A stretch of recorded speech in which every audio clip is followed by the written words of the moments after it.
Welcome everyone to Town of Yarmouth Council, December the 10th. Let's stand for the singing of O Canada. O Canada, our home and native land, true patriot love in all thy sons command. With glowing hearts we see thee rise, the true north strong and free.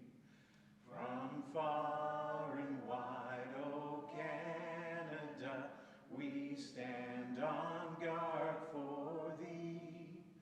God keep our land glorious and free. O Canada, we stand on guard for thee. O Canada, we stand on guard for thee. Yay. Okay, record of attendance, Lindsay's got that. No absence with regrets, and declarations of conflict of interest. Anyone have anything to declare right now? Understanding that you can certainly declare at the time the agenda item comes up. Okay, good to go. Approval of agenda. Were there any additions or deletions? Anyone? Go ahead, Councillor Lesser. Wait a minute there, CAO first.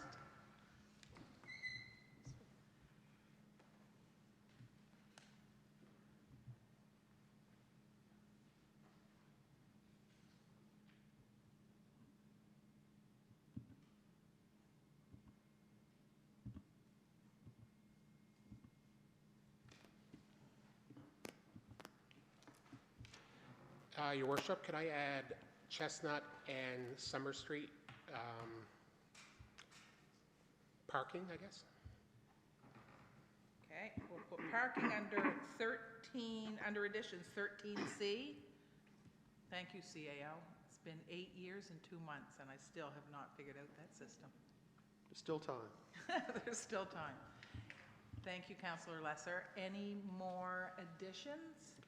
Go ahead, Councillor Cleveland. I'd like to add the YMCA, Okay, the that former YMCA, if it's not on the agenda at this point. CAO, is that under the committee one, under 13B?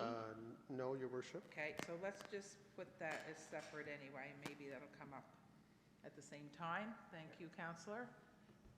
CAO? Your Worship, we have a report that I'd like the town engineer to present from AmeriCorps. Okay. And so let's add that under additions. I believe Lindsay has provided or will provide a paper copy, and I have circulated an electronic copy to you this evening. But the engineer will go through that report briefly tonight for your information. Okay, so I have, that's under 13E. You wanted that under additions? Thank you. Anything else? Anyone? We have the trail on. Water. We were going to, we'll do that another time. Okay, good. Can I have a motion to approve the agenda with the additions, please? So moved. Councillor Cleveland? Councillor McLeod? Any discussion? All those in favor? Aye. Aye. Contrary? Motion carried. Thank you. Okay, approval of minutes. Town Council, November 12, 2020. Moved by Deputy Mayor. Second by Councillor Hatfield. Any discussion on that? Questions called. All those in favor? Aye. Aye. Contrary?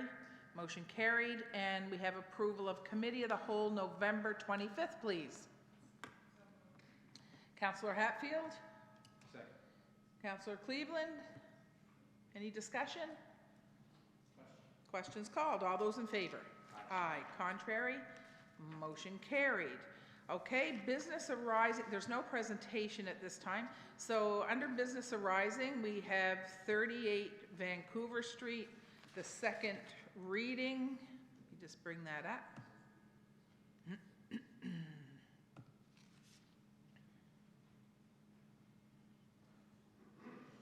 Okay, so CAO, we're at the public hearing piece for 38 Vancouver Street. We're just going to go look for a motion to approve that. Okay? Did you need to speak on that? Are you good? Okay, moved. Second. Seconded. Were you going to do that, Councillor McLeod? It looked like you were going to speak.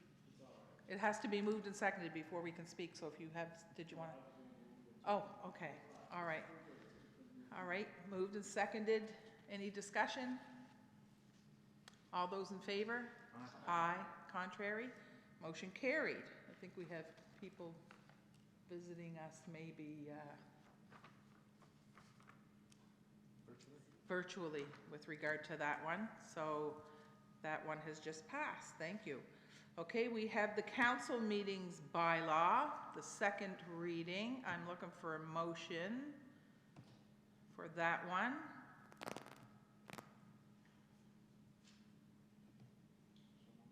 Deputy Mayor, I have a seconder.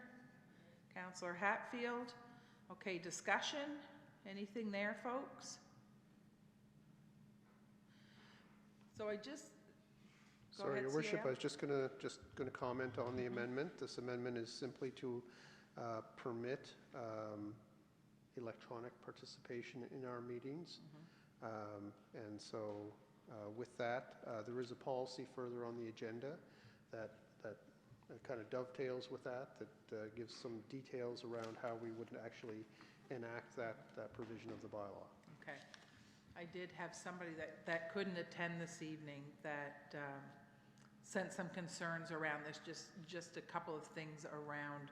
First of all, you know, we don't want, and this probably falls into the second agenda item that you're going to bring up, that it's not, we want people to know that it's not going to be a go-to. It's not like we can show up or not show up, that kind of thing, right? So just want to alleviate any of those fears there. And there were a couple of other concerns that we've taken under consideration. So I am looking for a motion on this one. Moved and seconded. Is there any more discussion? Questions called. All those in favor? Aye. Contrary? Motion carried. Okay, the vacant buildings bylaw. So this is at first reading.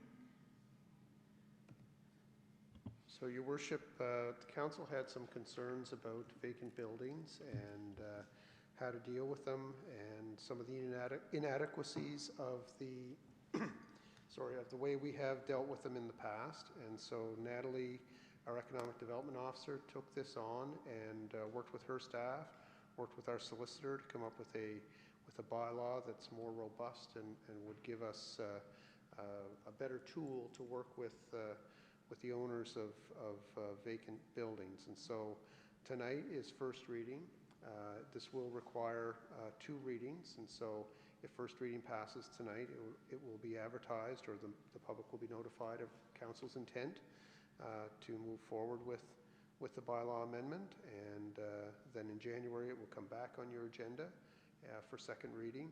And between tonight and second reading, anybody from the public that wish to, as somebody did on the council bylaw, wish to contact you and express any concerns, or contact the town and provide us with either correspondence or concerns that we can bring forward, we'd certainly do so. So that is for your consideration. Okay. So a motion to approve the first reading, and then just so everybody knows, and the CAO mentioned it, it gets advertised, so nobody will miss, everybody has the opportunity. Go ahead, Councillor McLeod. So I move that council amend bylaw 35 respecting vacant buildings in our town as recommended by staff. Thank you. Can I have a seconder, please? Second by Councillor Dares. Go ahead, Councillor McLeod. And just the only general comment, since we've been talking about this over the past short while, I probably have an interaction with the citizen daily, and that's almost unusual for me, but anyway, I'm so happy to hear it and even support tonight, so I'm happy that we're proceeding. Thank you to the staff. Thank you, Councillor. It's important stuff. Okay, anything further? for discussion? Looking for call for the question? Questions called. All those in favor? Aye. Aye. Contrary? Motion carried. 5 Industrial Avenue land sale. CAO, there wasn't an attachment, so you're good. Your worship, I think Jared is on the call. I don't know if he wished to address this at all, but this is related to a sale of a piece of land that was reserved as open space that bordered on our industrial park at the top of Parade Street and Forest Street. The property owner, the adjacent property owner, wished to purchase a piece of the green belt and negotiated with council an acceptable price.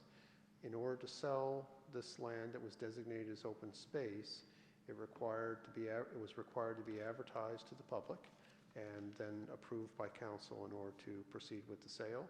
And I see Jared has turned his camera on. He's probably hearing me butcher this. So Jared, if there's anything that I've missed or anything that you'd like to add on that, please do so.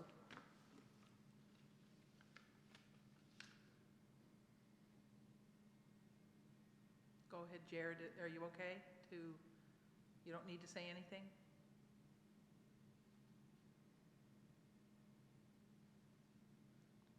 Through your worship, no, that touched on really the rationale for this. It's essentially just to meet a clause in the MGA that. Nope, all good. Okay.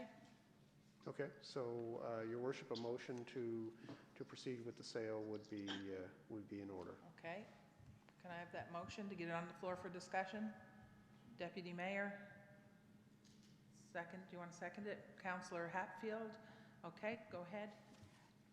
CEO, can you just explain what you mean by like an open space? Is that like a green space that was set aside with that development? Yeah, exactly. So when we do subdivisions, there's a requirement for land to be set aside for open space. And oftentimes when a private developer does it, we take cash in lieu and then we use that to invest in our green spaces, parks, and so on.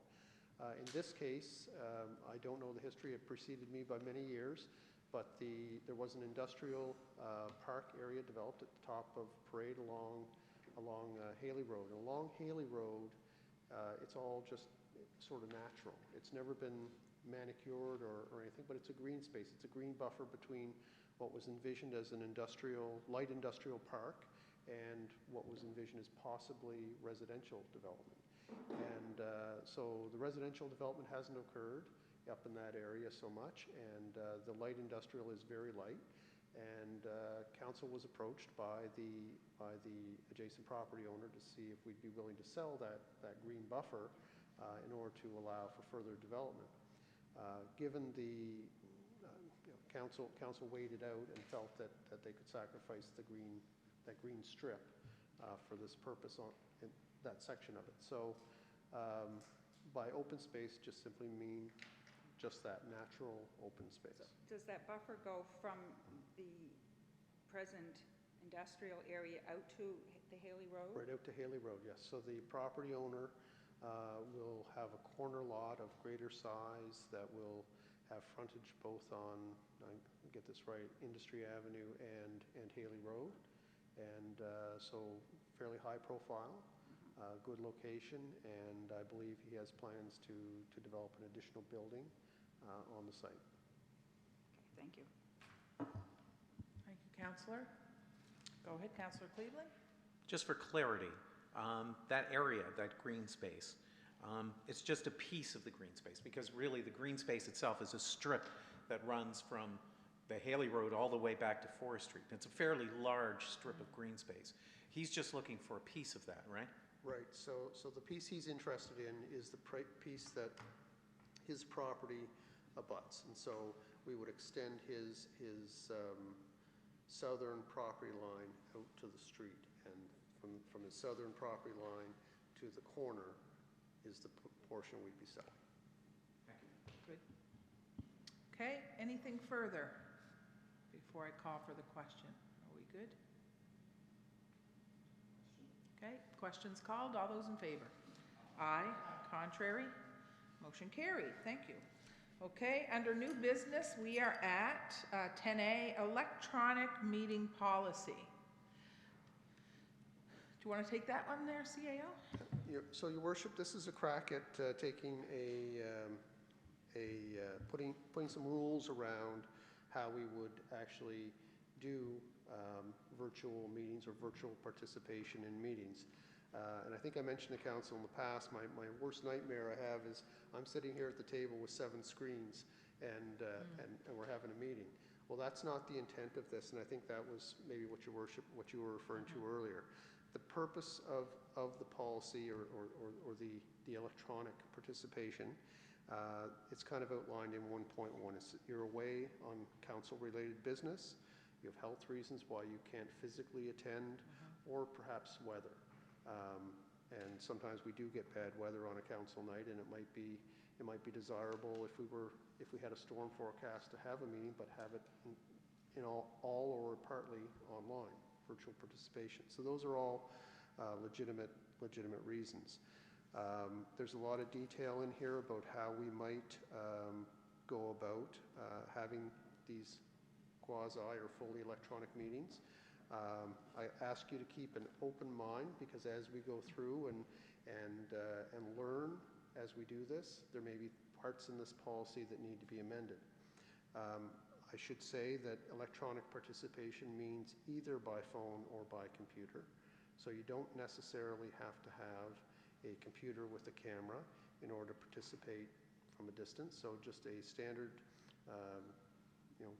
rotary telephone, as long as you can dial the number and you can hear and be heard, then you meet the requirements for participation or being present at the meeting. Councillor Dares did mention earlier, or asked me a question about item 2.5, which talks about ensuring complete privacy in your off-site meeting space and ensuring that all discussions are kept confidential and are only heard by those invited to and attending the meeting. And he asked, and he's quite correct, that should only apply to in-camera meetings, right? So if we're having a public open meeting as we are right now, somebody can be watching the live stream, they can be watching at Eastlink. We don't know who's watching the meeting, they can be here in person. And if somebody's in Jared's apartment or house and they're watching as he's participating, that's quite all right. That's what an open public meeting is. But there are times that we need to have privacy when we're discussing in-camera items. So item 2.5 should be prefaced with for in-camera meetings, as opposed, for in-camera meetings. So do you need anything from us to do that? Can we just do that this evening? I think you can do that this evening. That doesn't materially change things. It just clarifies what the intent of that is. This policy, if you choose to adopt it, is simply done by a motion. It doesn't require 2 readings as a bylaw does. To amend it in the future, we just simply need 7 days notice of the proposed amendment to be circulated to council, and we can update it. So it's cobbled together from some examples that we were able to find online, and so I'll stop talking, Your Worship. If there's any questions, be happy to answer. So I will, I just wanted to say a couple, I'll let you go there, Councillor. Oh, okay, that's fine. Yeah. Either way, it's really kind of a comment. And it regards, and I know we've had plenty of meetings where we've had people in on their cameras, we've had phone calls, as available, and I do understand that. But when it comes to council meetings, everybody's got one. We've spent a good amount of money on making sure everybody has a ThinkPad. And I really, honestly, I would be, offended's not the right word, but I would be taken aback a little bit if someone chose to use their telephone when we've spent all this money on these ThinkPads that everybody has. Yeah. So, Your Worship, if I may respond to that.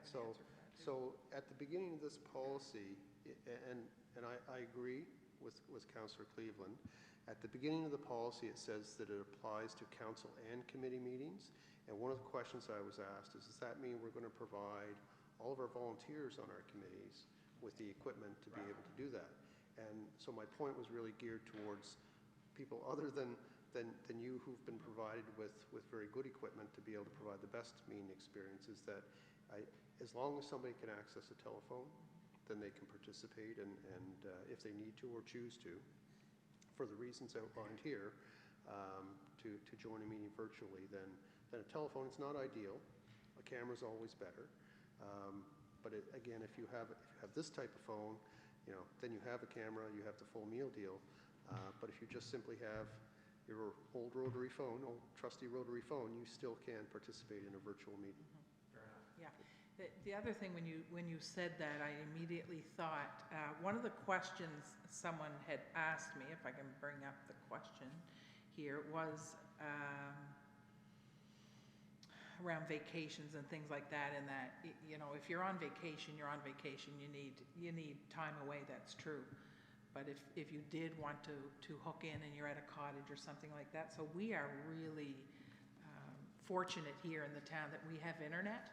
It's and very good internet that we can access, but if you're at a cottage and you decide, then maybe the phone would be the easiest way to go. So I think, I hope, like you, everybody does, their best to use the equipment, and certainly I love that we have framed the, if you're away for business. I would also say this, so for example, the other question the lady asked was the change in meeting dates. And if we know ahead of time that we have to change one, we certainly do. We do that for NSFM conferences when we have to go away for them. We haven't been able to do that this year, but we always move that for a week, so we don't have to hop online for that one, for sure. Just looking through these, yeah, the vacation piece. And also what I brought up with the previous motion, that councillors, that the participation won't become from home, all the time.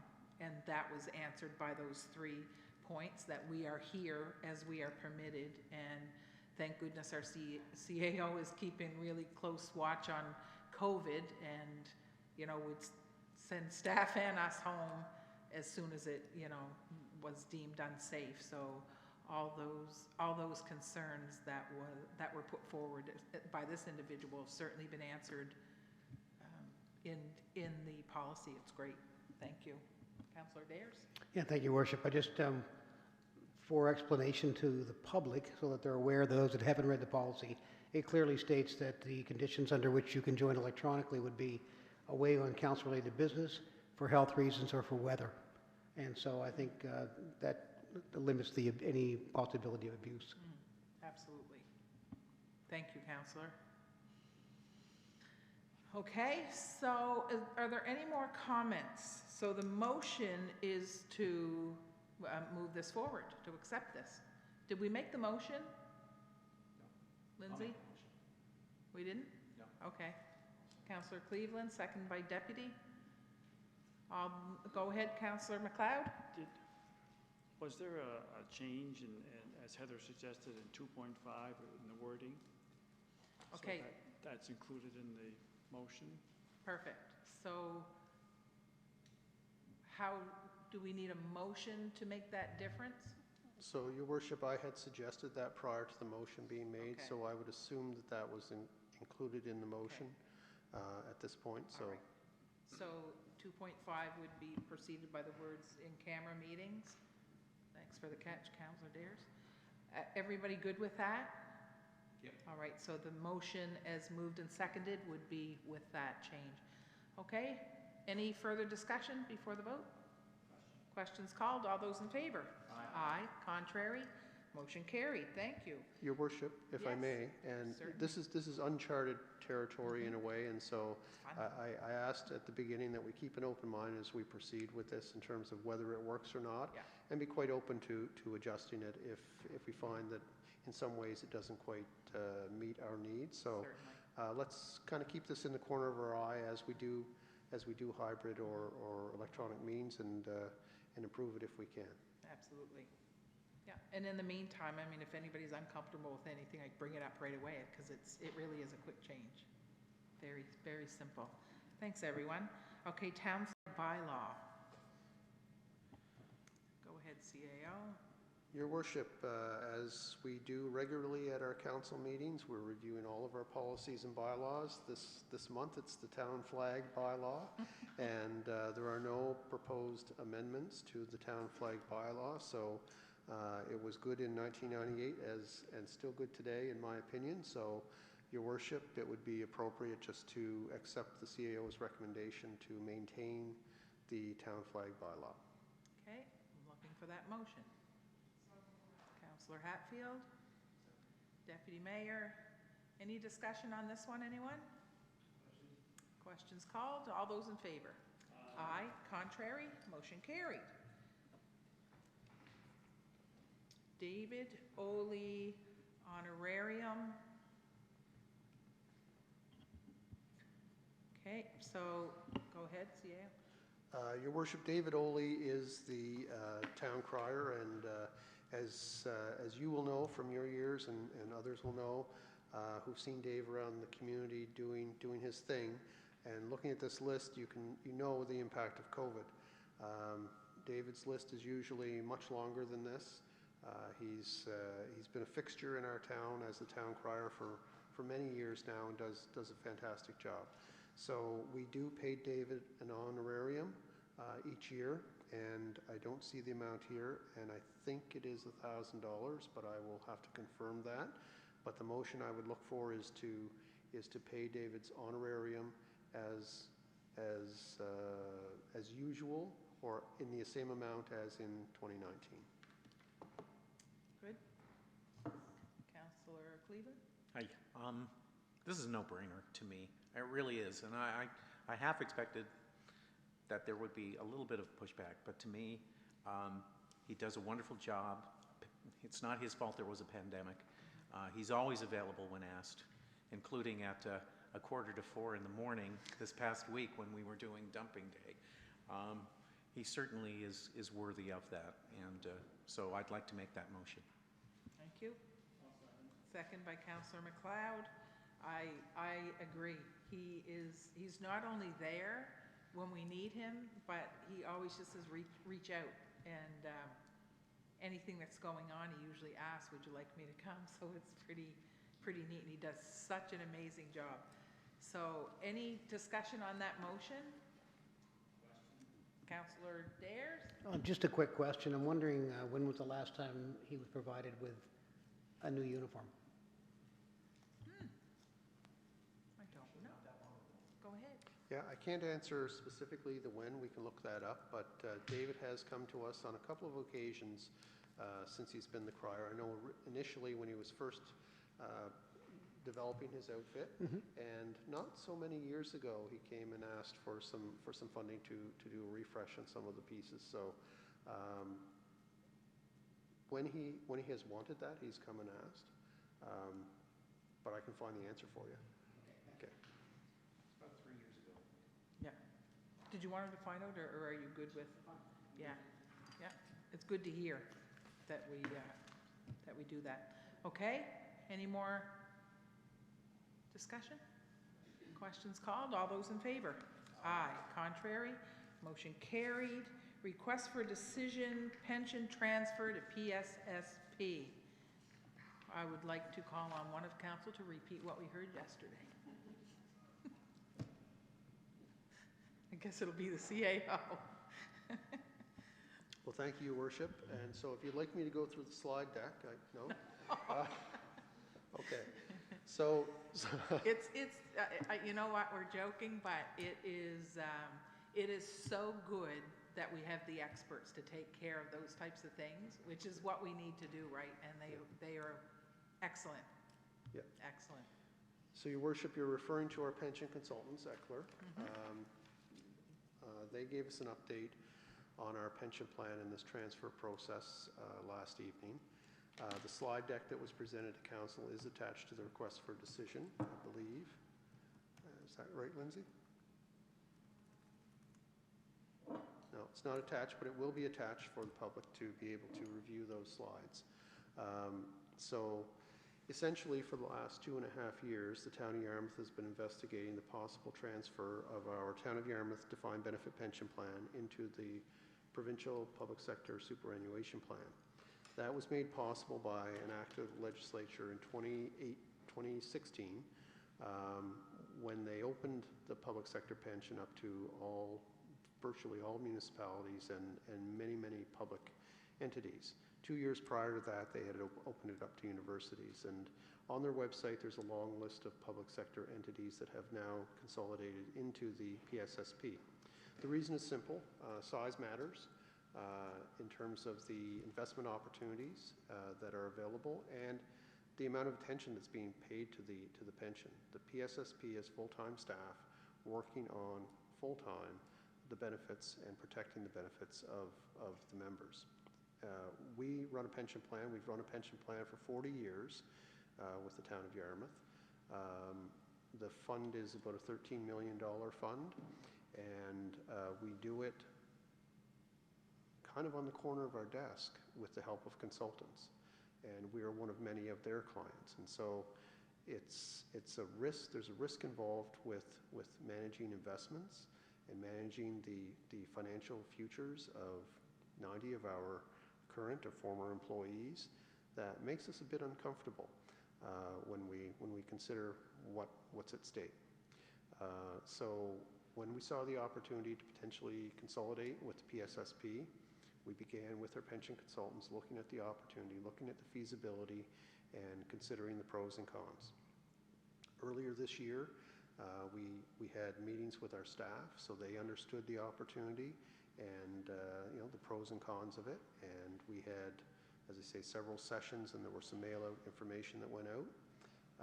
87% of those that participated in an employee vote voted in favor of the transfer. I and Jerry, our Director of Finance, were present last night and were very clear to Council that we recommend this from Council's perspective. And the reason we recommend it for Council is what I've just referred to.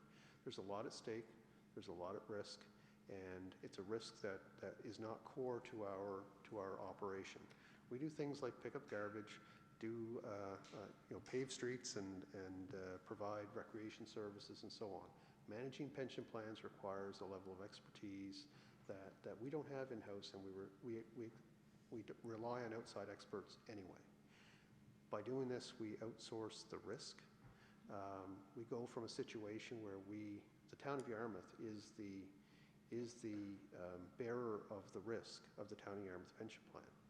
The reason that our current funding arrangement is 2-to-1 is because when the program has gone into deficit in the past, it's the Town of Yarmouth that pays more. It's not the employees. That is the responsibility of the plan sponsor. The PSSP is a shared risk program, so the premiums that are paid by the employees are exactly the same as the premiums paid by the employer. So what will happen with the transfer is that the Town of Yarmouth on an annual basis will pay $162,000 less in pension premiums. The employees will pay a little bit more in pension premiums. It will cost us upfront. There's an $800,000 cost to bring us into the PSSP, and the reason for that is that our pension fund isn't funded quite as well as theirs, and so in order to accept us, we have to be at their level. So that takes a bit of money. Not a bit of money, it's a lot of money. It takes a lot of money. And then there's the cost of doing it. We had actuaries with us last night. We have to pay for the PSSP's actuaries to assess our fund and work out the transfer. And there's lawyers on both sides. Fortunately, we're not the first to do this, and the transfer agreement that we will finalize has been used and refined through many transfers so it's almost a boilerplate kind of agreement at this point. So, Your Worship, I kind of equate this last night to a windmill, and I'll do it again tonight. If we were faced with the opportunity to build an $800,000 windmill that over 20 years would return $162,000 a year, we'd look at that and say, well, our payback is 5 years, and over the next 15 years, we would recover $2.4 million profit.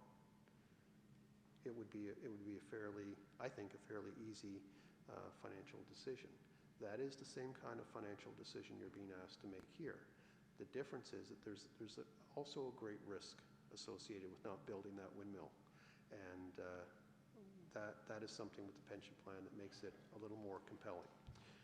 Greg has reviewed the transfer agreement that we're almost finalized with, and he's met with our pension consultants that you met with last night. We've consulted with Noella Martin. Noella is the lawyer we use for collective bargaining because we have 2 unions involved, and she's satisfied that the agreement is sufficient for our needs. And so, Your Worship, we have one final step to make in order to make this transfer happen, and it is a motion of council to authorize the completion of the transfer agreement and to consolidate our pension plan with the PSSP, and that's the recommendation. Thank you, CAO. Councillor Lesser? In a moment, I'm going to make a motion that we recommend that we move our pension over, and based on 4 factors really. The fact that we don't have in-house experts to manage that fund, which adds a risk to our taxpayers. I have a small fund that I manage myself, and I know the risk. In the last 2 weeks, I've seen a terrible return. I've lost money because I don't know what I'm doing. So it doesn't make sense if we don't have the right people doing it to manage that money when it's the taxpayers' money. It also is going to, as the CAO said, it's going to save the town $2.5 million over time. Well, more than that over time, and that's money saved is money gained. So that's a huge win for the town, and the employees are 87% in favor of it. So I can't see any reason not to, but I actually see other people have questions. So should I call the motion? You need to make the motion. Make the motion, right? For the discussion, yes. Okay. So I'm going to make a motion that we move our current pension plan over to have it managed by the PSSP, as recommended in the report. Second by Councillor McLeod. Thank you, Councillor Lesser. Okay, Councillor Hatfield. Oh, okay. I was going to second it as well, but no, that's fine. I certainly am in agreement with this move. I think as good stewards for the town, that we are ultimately responsible if we see something where we can save money, but at the same time give the staff a good pension plan. And pension plans are becoming more rare to come by for folks, and I think when you can offer that and ensure that people can retire with a good pension plan, that it's something that we need to strive for and be proud as the governance to be able to do that for them. So I think they deserve that. Thank you, Councillor. Go ahead, Councillor McLeod. I want to thank Jeff for his presentation tonight, and just to remind the public that they can find his presentation tonight in 3.0 of his recommendation. And and I've been involved since the beginning, 2018, and it's difficult to sit there and listen and try to understand and appreciate everything, but if it's taken that long to get to this point, I want to move to final step. Thank you very much. Any more discussion? Councillor Lesser? I should point out as well for anybody watching, for the public, this pension fund is not, although I guess councillors could buy into the pension fund for the time they're here, it's not, this isn't a pension fund for ourselves. It's the employees of the town, not the elected officials. The elected officials could buy into the pension plan, but that's not, we're talking about long-term employees that work for the town. Good. Anything else? Okay, questions called. All those in favor? Aye. Aye. Contrary? Motion carried. Done. Good move. Okay, TIR Water Street Trail. Did I add that? CAO? Okay, so maybe a discussion in January, but I put it on there because I received it. I'm just checking my emails now, and it did not, I don't think it got forwarded to you folks. So we got an email from TIR because I reached out again. That's the gentle way of saying, with regard to the ATVs on Water Street. It's been far too long. We understand what, I think everybody at this table knows what Water Street is like. It's busy, it's all of those things. They included things, and we will discuss this. We'll put it on the committee of the whole. Lindsay, can you do that for me? The committee of the whole, the next one that we have. Basically, there are pilot projects in place that we're aware of now. I think we were on that list at first. We were excited, and then we got removed. I'm not sure for what reason. I'm going to say this so I can let it settle in before the meeting. I will get this letter to you so you can take a peek at it. Jeff and I were chatting in my office the other day, and I said, you know what? I understand the dangers of Water Street. I mean, you can't even come down any of those side streets. And Councillor Lesser mentioned the crosswalks, and it's a busy street. So I said, then let's just put them on Main Street. Let's just put them on Main Street. They come just over the hill past the golf club. They come up Main Street. Thank goodness our engineer is doing those bump outs, and every time we ask what, I know some people don't understand the bump outs, but the number one thing our engineer says in response to why bump outs is safety. It has slowed down traffic. It has given us full visibility for people to be able to be seen. I've actually received calls and messages from folks that have said, you know, people can't park on those corners now, so I don't have to walk out past that vehicle to look to see if a car's coming. So the safety issue is fixed. So we were just thinking, you know what, Main Street might be the option. They're doing it in other places. It's a safer way to do it. So not that that's a go, but they will be here. TIR will be here next month, we're hoping.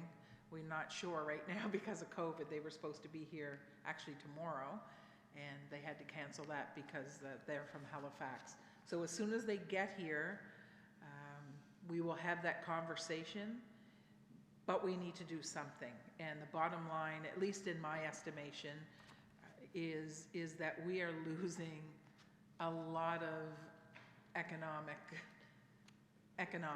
period. Like hundreds of ATVers, thousands really, that would come through if they could just cross from one trail to the next. It's not rocket science. We understand that there's safety, but these folks, you know, shopping in our stores, eating in our restaurants, staying in our fixed roof accommodations, would certainly, you know, as I said to TIR, we don't have a ferry right now. Our stores are, you know, our businesses, all of them are feeling that, and this is a way to certainly recoup some of that, not all of it, but it's a way to do that, and it's being done all over the world. There's no reason that Yarmouth can't be a shining example of that. So that's where we are. I will get you that letter and just maybe get thinking about that. Councillor Lesser? I know we talked about it, I think, at the committee of the whole, and I just wanted to do a little bit more research on it, and it looks like October 1st, 2018 was when the pilot started for a 3-year pilot. So we're coming up this next October, the pilot will be done, and it's for 6 communities.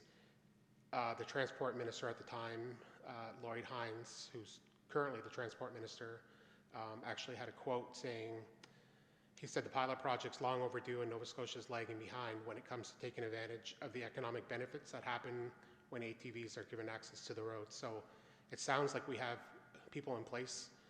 It sounds like council's in place to do it, and we just have a little bit more of a waiting time to get it approved and see if we can get there. But the advantages of this from an economic point of view are great, and the risk I believe, are low. We're talking about licensed, responsible drivers being on the road. So it sounds like it's a project that hopefully will get TIR's attention, and whether we're part of the additional pilot or if we can just get them to say we've done 2 years and it's worked and get on board with this.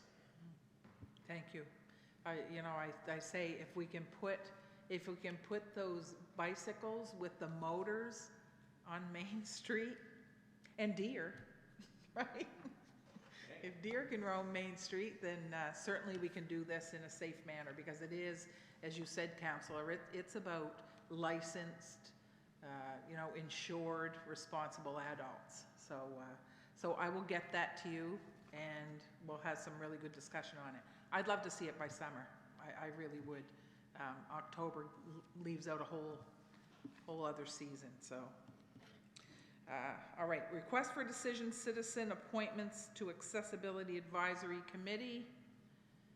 So we had that. Go ahead there, Councillor Lesser. I'd like to make a motion that council accept the nominating committee recommendation to appoint 7 citizens identified to the Accessibility Advisory Committee, and they're available on the report on the town website. Thank you. Second by Deputy Mayor. Go ahead there, Councillor Dares. I'd just like to acknowledge that there were more than 7 applicants, and after reading the bios, each and every one of them was qualified. It was unfortunate that we couldn't accept everybody, but I wanted to acknowledge the others that applied and weren't chosen. Yeah, thank you for that. And as well, these are open meetings. So if anybody because we had to choose, and it was difficult, really, because everybody was certainly qualified, but you are certainly free to come to those meetings, and at the if the chair decides that you can speak at those, then you can certainly have a say. So we don't want to leave anyone out. The more information we have, the better off we are. So that's really important. So who made that motion? And you seconded it, okay. Any further discussion on the accessibility? Questions called? All those in favor? Aye. Contrary? Motion carried. Thank you. Tender results, compost facility truck.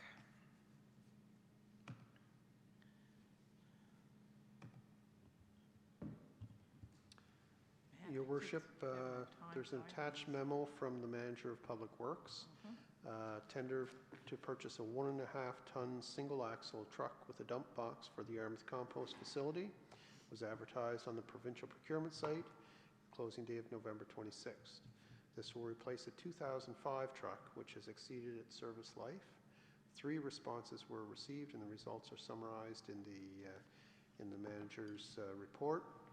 It's recommended that the tender be awarded to the lowest bidder, Tusket Ford, in the amount of $76,546.83, HST included. The approximate delivery date, for your information, is 150 days. And that's for your consideration. Thank you. Okay. Looking for that motion. Councillor Dares? Got the recommendation of the that presented. Thank you. Thank you. Seconder? Second by Councillor Hatfield. Any discussion on this? All those in favor? Aye. Aye. Contrary? Motion carried. Subdivision bylaw, Councillor Lesser?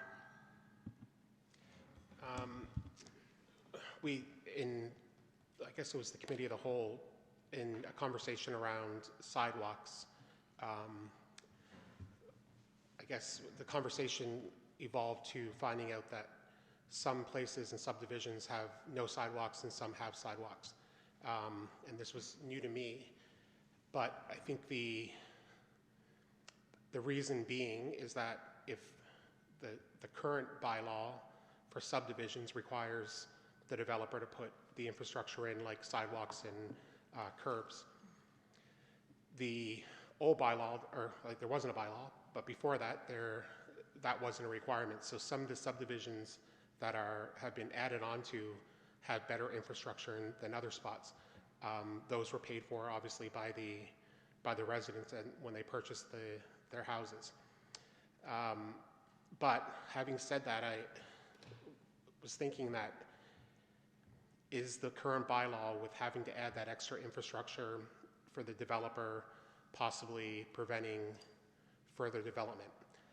And I know there's a few spots in town that seem like perfect spots to develop, and I'm not sure if possibly that piece of infrastructure that they're required to put in is hindering that.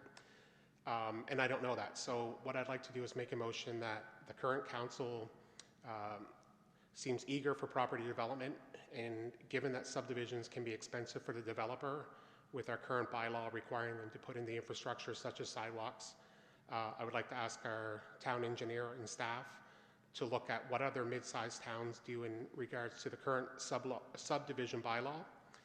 The purpose of this investigation is to see if there's a better way forward to encourage more development. So this would just be, the motion is just to have staff investigate. Thank you. Can I have a seconder? Okay, go ahead, Councillor Dares. There's a seconder? Oh, yep, there is. Okay, thank you. I guess I'd hate to see us go back to the point where we end up with situations like we do on Harrington Avenue. The subdivisions that are being developed today, the majority of the cost for that infrastructure is being passed on to the property owner. So the purchaser of the property actually pays more for the lot and for the construction of the home because they have sidewalks in place. By removing that condition, I think what we end up with is we're placing that onus on the taxpayer down the road. So I have a little bit of concern about us moving in that direction. I think that the bylaw is there for a really good reason, and we won't end up with situations like we do where there's a sidewalk in the new part of a subdivision but not in the old part. So I got a little bit of problem with it. Okay, good. Anybody else?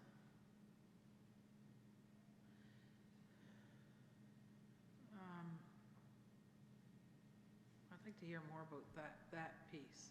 Can you explain that? Yeah, so I think what Councillor Dares is referring to, again, came up in discussion. We talked about this, I think, at Committee of the Whole, and I may have used the example of Brunswick Street Extension. So when that was originally developed, the lower part, there were no sidewalks. It was open ditch, no curb, gutter, so on. There was water and sewer, obviously.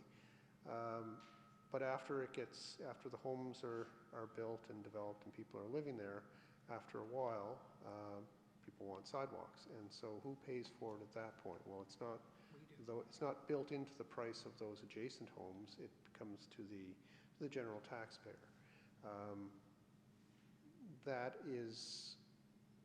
That's true, and that is what the current bylaw seeks to avoid by requiring the developer to put in the infrastructure and turn it over to the town so that all of that infrastructure comes and there's no future burden for the general taxpayer. So if you go up, I think it's Harrington has no sidewalk going up the hill, but once you get up to a certain point, there's curb, gutter, sidewalk. That's because the bylaw didn't exist in the way that it exists now when the first part was done, but obviously existed at a certain point, and you can see exactly where that was on the street. There's also situations like Huntington. I think we may have talked about that at the council table where sidewalks were built, and the manager of Public Works is here to talk about that, and he couldn't really explain why on that street you come partway down the street and you've got sidewalk on one side and then the rest of the way it's on the other side, and actually Parade Street is the same up around the cemetery and the seniors home. If we're ever going to fix that, if we're ever going to extend the sidewalk on one side of the road so you don't have to cross to walk down those streets, that's going to come at the cost to the general taxpayer. When we build the active transportation trail on Haley Road that will go all along the full extent of Haley Road, it's not the property owners on Haley Road that will pay for that. It's the general taxpayer. So I think there's no right and wrong. it's a values question, which is a perfect question for council to address. I think what the councillor was asking was for staff to look at it. And at the end of the day, you may not change it. You may decide that actually the way it is the way we like it. There's no harm in looking, and staff would do that work if there's any interest in possibly changing it. If you're not interested in changing it, then please don't ask staff to do the work. We have other things to do, but one of the things that we hear often, and I've heard for a long time, is that those infrastructure costs are a reason why some subdivisions don't happen in town. And I can speak specifically to a subdivision that is in Brooklyn now that goes down over the hill. It has a dirt road and an open ditch and does have sewer and water. And the developer who opened that up had looked at a piece of land in town of doing something similar, but chose to do his development outside of town because that upfront cost, he didn't have to bear that and then wait for the lots to sell to eventually recover his money. The subdivision I'm speaking of in Brooklyn, I think about a third of the lots are presently developed. Now, I don't know, there may be some empty lots that have sold, but a third of the lots, and we're talking probably 10 years since that began.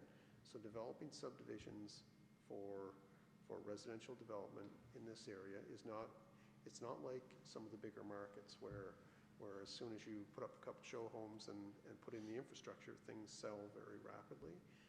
Our market is a little slower than that. And so we haven't seen a lot of subdivisions. What I get concerned about is if we have too many deterrents to subdivision, things like large pieces of property, and I'm thinking about the southeast quadrant of town that we've identified in our municipal planning strategy, where there are some large pieces of land where there aren't streets that service them currently, but they are probably our priority areas for future residential development.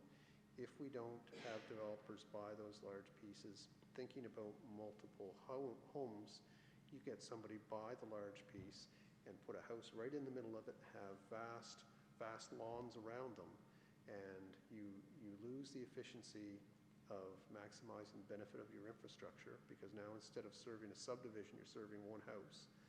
You lose the tax base opportunity that you would have had if you'd had 15 houses. Now you have one house with big lawns. Well, big lawns don't necessarily add to the tax base. So there are reasons why we want developers to be incentivized to take large pieces of land and make them into town-sized lots with appropriate housing for our community. And if our infrastructure requirements in our subdivision bylaw are a determining deterrent, then I think it's worth perhaps taking a look at it. Thank you. Councillor Hatfield?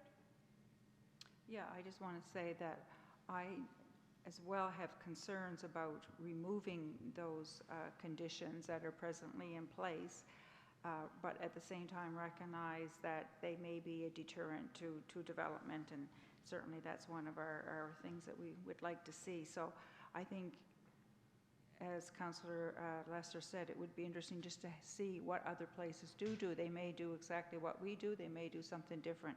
There may be something we could change and maybe not, but it would be just interesting to kind of get a feel for what other folks are doing. Thank you. Councillor Dares? Yeah, just for the record, I will be supporting the motion to investigate. I just don't want to give false hope to any developer at this point in time.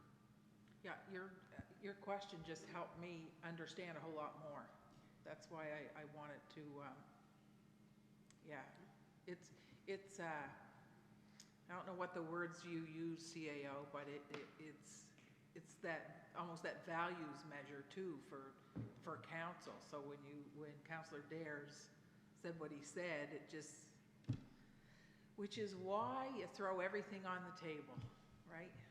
So, good. All right, any further discussion? Questions called? All those in favor? Aye. Contrary? Motion carried. Thank you. Ferry terminal canopies. Your Worship, town engineer's here, so maybe he'd come and introduce the item.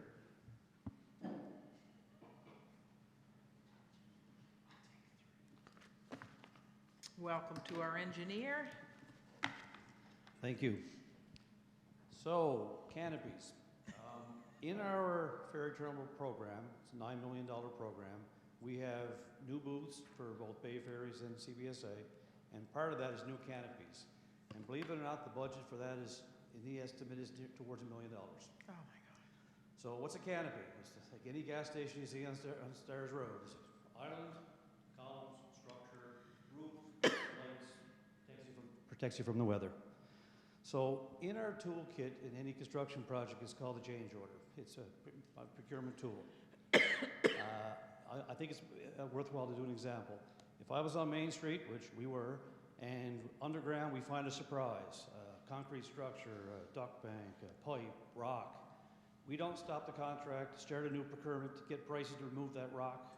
We ask the contractor for a proposal. Contractor issues a proposal, we look at the cost and time impacts, review it with a consultant. If it makes sense, and typically it's price, does it make sense, is this fair and reasonable? If it is, we issue a change order, they get the work done effectively. So in our canopy, CBCL had started a design, and to be honest, I wasn't happy with the direction it was going. They had a slope canopy. Why? They felt it was cost effective because water would shed off the back and you would savings. That wasn't their bread and butter what they did. I wasn't happy with the design. So I said, you know, we'll take the Bay Ferry small one, we'll do what's called a design build process. Give them the concept design the consultant had. What's that going to cost us? RCS has got the last 4 competitively bid contracts, so we gave them the document, give us a proposal. There really is only one canopy constructor in Nova Scotia who they worked with. They've done every one here. That's what they do. And so they worked the details, and they gave us a different concept, much different, and quite a bit lower than the estimate. They gave us a full breakdown in the tender document. They are entitled to a 15% markup on this extra work with subcontractors. They cut that in half. They wanted the work. And so I reviewed it with Jeff, and we gave them a change order to proceed on the small Bay Ferries canopy. So I was going to use that as a kind of a lessons learned with the consultant. I knew they were going to go flat as opposed to slope, and we could then tender the other 2. Well, suddenly I get a proposal from this aggressive contractor saying, I want to give you a package deal for all 3. And I wasn't really expecting that. So they gave us a price, and in the memo I sent, I gave a number of reasons why I want to recommend this. But basically, it's almost half of what the estimate is. It's an addition. We're not asking for new money. In actual fact, this request is to allow me to save money, and we need it. So there's some of the things here. If I have to continue with the design, I have to pay the consultant by the hour to finish the design. There's definitely a price increase in steel coming up in January. That's fact. There's a time element. It's going to take 2 months to tender it. It just makes sense, and the consultants reviewed a very detailed breakdown. They're again cutting their markup to half, to 7.5% instead of the contract 15. And I guess I'm looking for approval to award this as a change order. No new money. We're not asking for new capital money. It's all in the budget. It's all in the estimate, and it's a lot. It's a very good value to the town. Did you save us money at Christmas? Deputy? Or Councillor Cleveland first? Oh, okay. I looked the whole thing over yesterday, and it kind of feels a little bit like a Christmas miracle, actually. Good work, Mark. And I would like to make a recommendation, or make the motion that we take the recommendation of our town engineer and go for it. Thank you. Deputy? I'd just like to say, earlier we talked about pension plan and dealing with people that know what they're doing so we can save our money and be safe. And I've known Mr. Brophy since I started, and thank you for the work you do, because this isn't the first time you did something like that for our town. So much appreciated, and thank you. That's akin to a standing ovation, mister.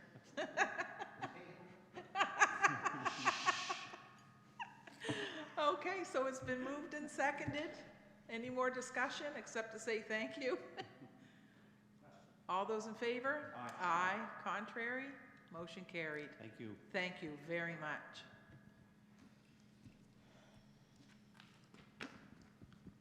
We're asking for a couple more of those for Christmas, Jeff. Just like him. Just like him. All righty, so we are on to reports. And we have, I just got to bring it up here. Just a little slow on the. We've got the committee of the whole motions, and I'll turn it over to you, Deputy Mayor, and you can just keep your light on the whole time. And Perfect. It's my Okay. first time doing this. Your worship, I move that council accept staff recommendation to establish a nomination committee to review the citizen applications received, to appoint 7 citizen members to the Accessibility Advisory Committee. The nomination committee will be Mayor Pam Mood, Councillor Gildares, and Councillor Derek Lesser. okay, so we already did that, but we'll do the motion. Because moved and seconded, all those in favor? Aye. Contrary? Motion carried. Deputy? I move that council adopt the hospitality policy as presented. Looking for a seconder? Second by Councillor Dares. Any discussion? Questions called? All those in favor? Aye. Contrary? Motion carried. Deputy? I move that council adopt the expense reimbursement policy as presented. Seconded by Councillor McLeod. Any discussion? All those in favor? Aye. Contrary? Motion carried. I move that the town of Yarmouth initiate a 3-year project to maximize our access to conditional transfers and grants from federal, provincial, and other NGOs for which the town of Yarmouth projects are eligible. Yes. Second by Councillor Dares. Questions called? All those in favor? Aye. Contrary? Motion carried. I move that council refer the installation of drinking fountains at at the skate park, Beacon Park, and Frost Park to the budget. So moved. Second by Councillor Dares. All those in favor? Aye. Contrary? Motion carried. I move that council approve the first reading of the building bylaw as per the recommendation of the Director of Planning and Development. Okay, second by Councillor Lesser. All those in favor? Aye. Contrary? Motion carried. I move that council expedite the necessary repairs at 351 Main Street. Yes. Second by Councillor Hatfield. All those in, we got any update on that? We good? Your worship, I can tell you that the Director of Planning and Development and the building inspector have met with the property owner. There appeared to be an issue with securing a contractor. Building inspector felt that he could assist in that endeavor because he's obviously in regular contact with people who are doing work at various places throughout the town. So it may be that we have a contractor lined up. The property owner indicated a willingness to proceed with the work if he had somebody to do it. So stay tuned. We may be on the brink of a solution to that problem. Okay, so we need to talk to our bylaw enforcement too about the front of that. Yep. That's just, Yeah, we really do. it's really, I had that discussion with someone today. okay, so moved and questions called. All those in favor? Aye. Contrary? Motion carried. I move that council direct the traffic authority to investigate sidewalks on Marsh Avenue, Huntington Street, Harrington Avenue, and Tooker Street. Second by Councillor Dares, then go ahead. Yes, just for clarification purposes, I questioned I was asking the question about sidewalks, what criteria or what factors were considered when creating a priority list. And I used Marsh Avenue just as an example because I was aware of the fact that, it sees a fair amount of traffic and that there's a Yakro residence in that area. But it certainly wasn't my intention to direct the traffic authority. It was just seeking clarification on what criteria was used. I'd like to have that information just so that if I'm asked, I can pass that on, but I just wanted to clarify that. Thank you. Thank you. Okay, moved and seconded. Questions called. All those in favor? So, Aye. Oh, sorry. So your worship, sorry, Councillor Dare spoke to me about this earlier. So would it be appropriate to Strike Marcia Avenue from that list, is that? Go ahead. Yes, thank you. That was not my intention, so thank you. Okay. So we will remove Marcia Avenue with the movers and seconders. Who seconded that? Oh, Councillor Dares. You're good with that, obviously. Yep. That deputy. Okay, so the motion is now without that street. Any discussion?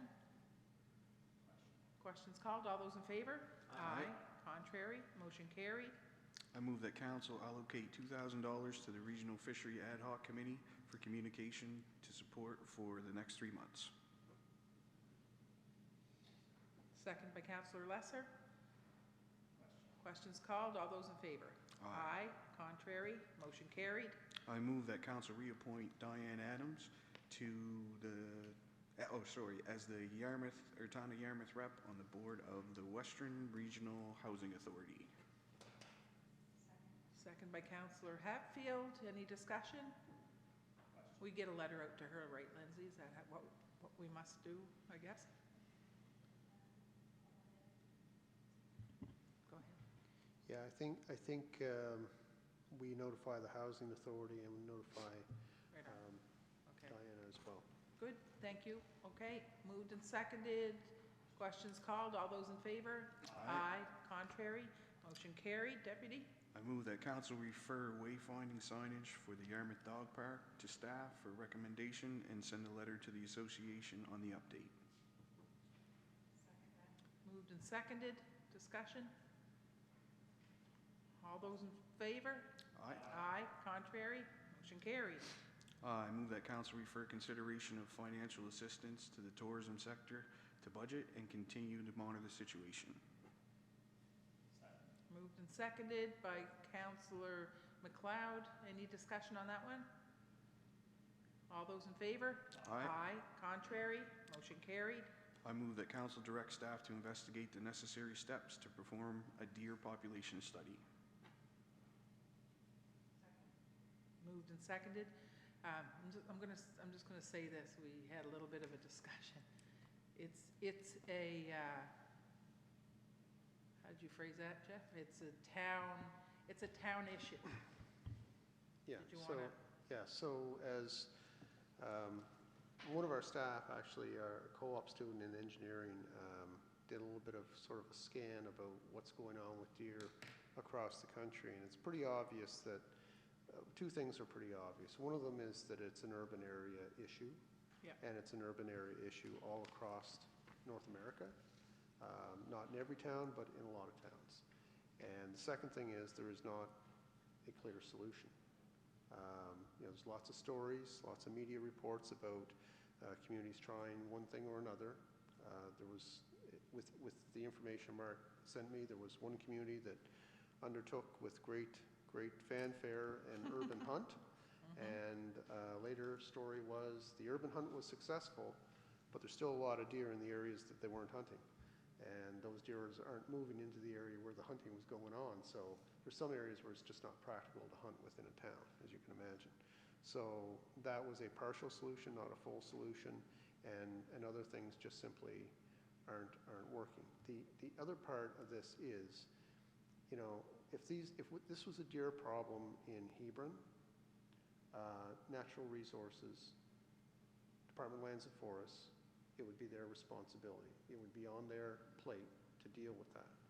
But where we are an incorporated town, like 29 other small areas in the province of Nova Scotia, the Provincial Department of Lands and Forests will come and tell you to do a deer population study, and they'll tell you there's different things that you might do if your deer population is too high. But they actually don't take responsibility for the issue because we're an incorporated town. We're outside their jurisdiction. And we have written to them in the past and said, please come in, please take jurisdiction, and maybe that's too polite. This is an issue that NSFM really should take up. Town of Truro is the poster child for towns with deer problems. We're getting close. And there are others I can assure you across the province that are having the same issue.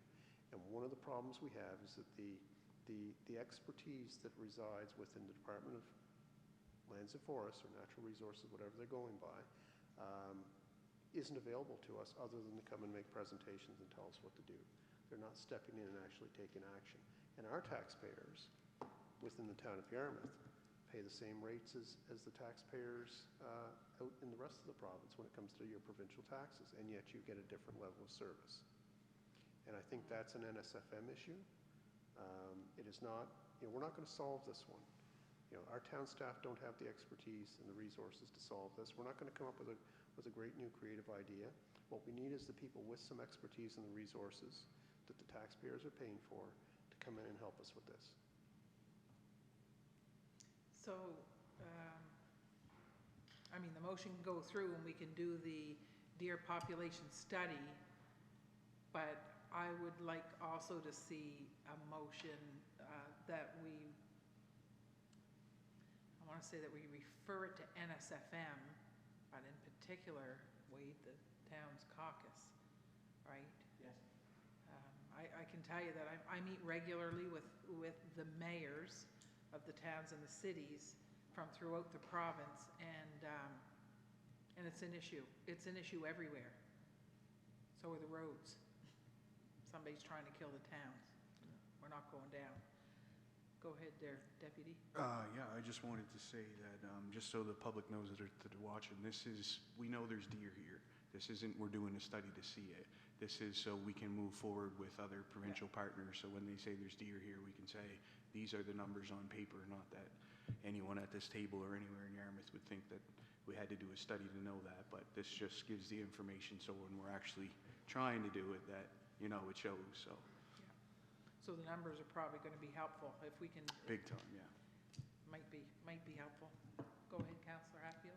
Has there been any word from Modi with them having issues with deer? Because I think like of Prospect Street, the town stops at Prospect, and I walk on that trail all the time, and there's lots of deer in the municipal area that border the town, right? And natural resources would have, They have mandate over jurisdiction that. there. That's right. And actually, that's great because you reminded me that I actually did see it on one of their agendas, deer. So in at least some parts of the municipality, they're identifying the deer population as an issue. So maybe there's an ally there. But I think the town's caucus is a way, because frankly, natural resources will see it as within their mandate and jurisdiction in the municipality, but they will not within the town. And so we need to have that changed so that this problem can be addressed across the province. But you're right. It isn't just in town. It's in the rural areas where. Yep, that's right. Yeah, the deer don't. We've put signs up that say "Do not enter," but the deer just keep walking across our walking right in town. It's like, what was it? Somebody said that. Why are you putting can you put a duck crossing thing here? The ducks don't read. Sorry, but we must be tired.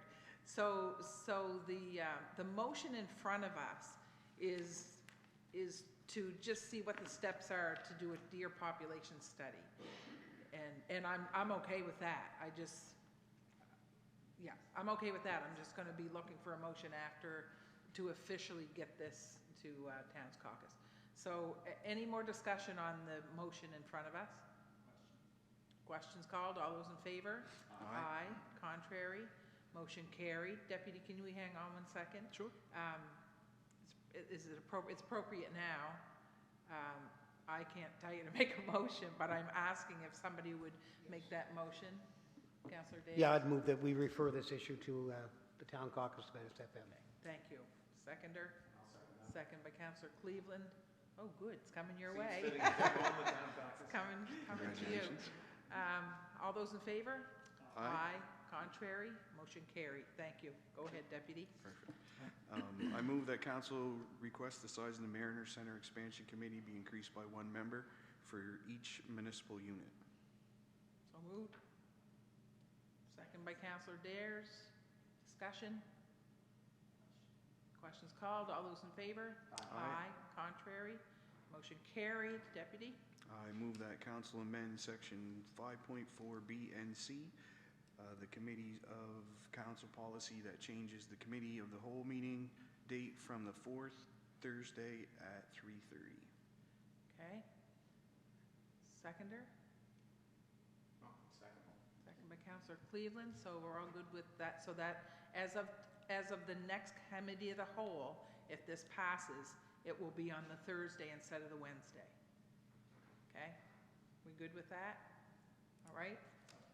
Questions called, all those in favor? Aye. Contrary? Motion carried. And the last one there, Deputy? And I move that council direct the traffic authority to investigate a four-way stop at Brunswick and Hibernia Street and a crosswalk at Water and Brown Street. Okay. Second by Councillor Lesser. All those in favor? Aye. Aye. Contrary? Motion carried.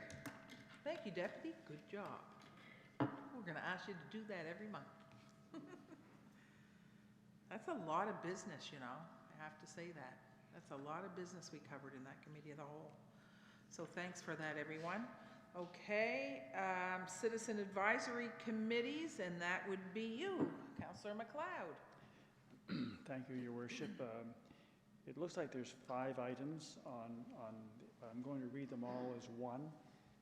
So I move that the first reading be given to the proposed housekeeping amendments to the MPS and the LUB as outlined in our planner's report, which includes number 2, that the municipal planning strategy be amended to redesignate 213 Main Street into the central business district designation of the generalized future land use map.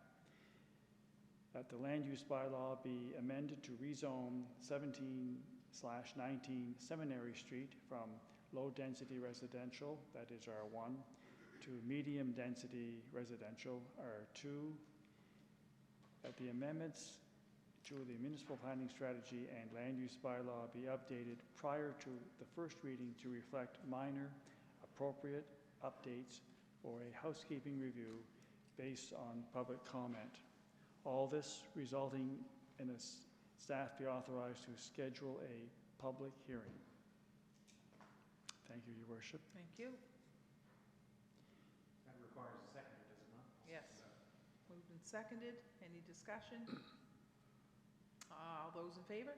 Aye. Contrary? Motion carried. Thank you. Reports for information. Nothing there. I don't have a mayor's report, but I did want to just say a couple things. First of all, to everybody, Merry Christmas, Happy Holidays. Especially this evening, December 10th, is the beginning of Hanukkah for our Jewish community, so we wish them well in their celebrations. It's going to, as everyone knows, Christmas and this season is going to look different for everybody. We're still in the middle of a pandemic. I don't think any of us go out in public now without having people approach us and say, you know, how they're going to miss their families and things like that. So I think I speak for all of us when I say that we need to reach out to each other this season more than ever. It's, you know, I'll start with the 100 meals, which I've heard some concerns about.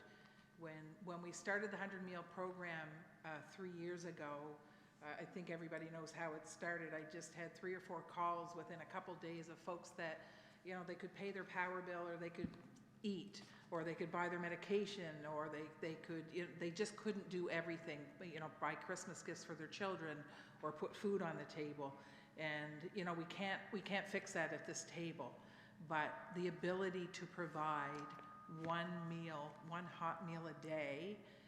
We chose a number, which was 100 for the 100 coldest days of winter. You know, even if that meal saved you $5 in the run of a month, it would be, you know, $150. And we know food is more than $5 a meal. So we were really hit hard when we had to postpone the 100 meals. And I guess I really need everybody to understand that. It was a really difficult decision, but it was the right decision. It didn't come easily, but the other piece is we reached out to every one of the venues that do the 100 meals. You have to have space, you have to have volunteers, you have to purchase the food and cook and serve and all those pieces. And it's the places that served as venues, 9 out of 10 of those said they just couldn't do it because of their COVID rules. They were simply unable, and it broke their hearts as well. We've also had folks say, then why don't you just do takeout? It's the same thing. You can't do takeout if you don't have a venue. You can't do takeout if you're volunteers, and I'll be honest, most of our volunteers are seniors. They are the most at risk. So we're really sad about this, but I'm just asking the public to be, you know, very gentle with each other, because it was a hard thing. What has happened in the meantime are some folks have stepped up. You're going to vote to get busier, Councillor Lesser, once I mention this, but Councillor Lesser put a plea out there for folks to drop off food. There's baskets in front of his home. Can I say your address? Is it 3? 4? It's 4 Walker Street. And you can still, there's baskets there, you can drop food off there. He and his wife and his family have been delivering baskets of food every day. There's no question, if you are in need, you can reach out. So thank you for that. Councillor, our deputy mayor actually put out a plea for Christmas meals. I know he had help engineering that piece, so you can donate to that. It's not a council. It's not a council initiative. It's a community initiative, which I will just say clearly, nothing works better than when community looks after community. So I say deputy mayor, but it's Steve Barry actually that's doing that. And you can drop off donations of any size. I'll say that you, what do you get there, Deputy? Do you want to tell us? Because there's a menu. See if I can remember off the top of my head. So there's a turkey, there's 10 pounds of potatoes, there's 2 pounds of carrots, 2 pounds of onions, a bag of frozen mixed veggies, 2 boxes of stuffing, 2 cans of gravy, a can of cranberry sauce, a box of chocolates, and a pie, also a bag of dinner rolls, and I believe they're going to also do the partridge in the pear tree, but we're not sure yet. So, but I'd just like to say thank you very much to the community, much like last year with the post, and I'm sure Councillor Lesser can say the same. Community steps up. When you do things for the right reasons, it comes through, and I'm happy to say that we are well over the goal of 100 meals. I've reached out to many organizations and the schools around, and names are coming in. If you know someone who needs one or you'd like to give, you can either get a hold of me or you can stop down to South End Red and White, and we're hoping on December 20th we're going to have a full push out and deliver those meals to people who need them. And it's funny when you go to do things sometimes, you think you're, you know, in the right state of mind and doing everything right. And one of the complaints that I've heard, it's too much food. And I said, well, that doesn't really happen in my house, so I wouldn't know that. But, you know, thankful though that the community's out there, and, you know, worst comes to worst, cook a turkey, freeze it. It's some meals that will last, you know, the veggies and that. And just thank you so much to the community. There was no begging, there was no will you give. It was, this is what we need. And here we are at, you know, $6,000 plus. So there'll be 120 or more families out there who get it. So I just can't say enough about our community, whether it's a benefit, no matter what we do, people step up. So thank you very much. Thank you. And as the deputy said, just because we reached over 120 meals, keep it coming. It's funny because I sit at my desk all day, every day in there, and the girls from the front counter will say, somebody just dropped off $50 or $100, and I have no idea who it's from. And isn't that the way to give, right? Go ahead. That's the other thing that I'd really like to say is so many people give without the want to have a name on something, or I've had people contact me. You know, the amount that people give sometimes, there's so many things that go on behind closed doors in our town that we don't even know about. People around this table that I've even talked to that have been doing things for years, and you know, continue to do those things, I just think the karma will get you back. So, you know, I'm very happy that it's not a, you know, look what I did for other people. It's we're just helping out. It doesn't matter where the credit goes at the end of the day. Yeah. You're being pretty tough, but he called last week and he gave me a big number. He said somebody just donated this. We don't know who it is and I can't talk. And it wasn't because he couldn't talk because he was busy. I think you were choked up enough, because it's humbling and it's overwhelming, but this community steps up every time. So keep those funds coming. You can find Councillor Barry. Actually, you can find anyone on council. Drop it off at Town Hall. Just say it's for the meals for Christmas, and any one of council members will get them to Steve Barry. And also you can go to the Yarmouth South Red and White. They've got something set up there where you can take the donation.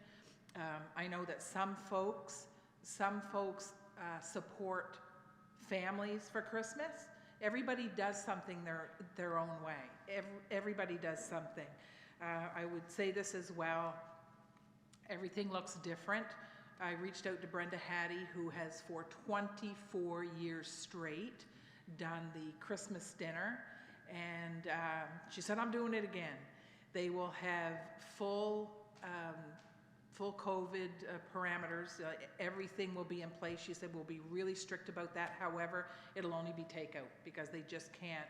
They had almost 400 people last year.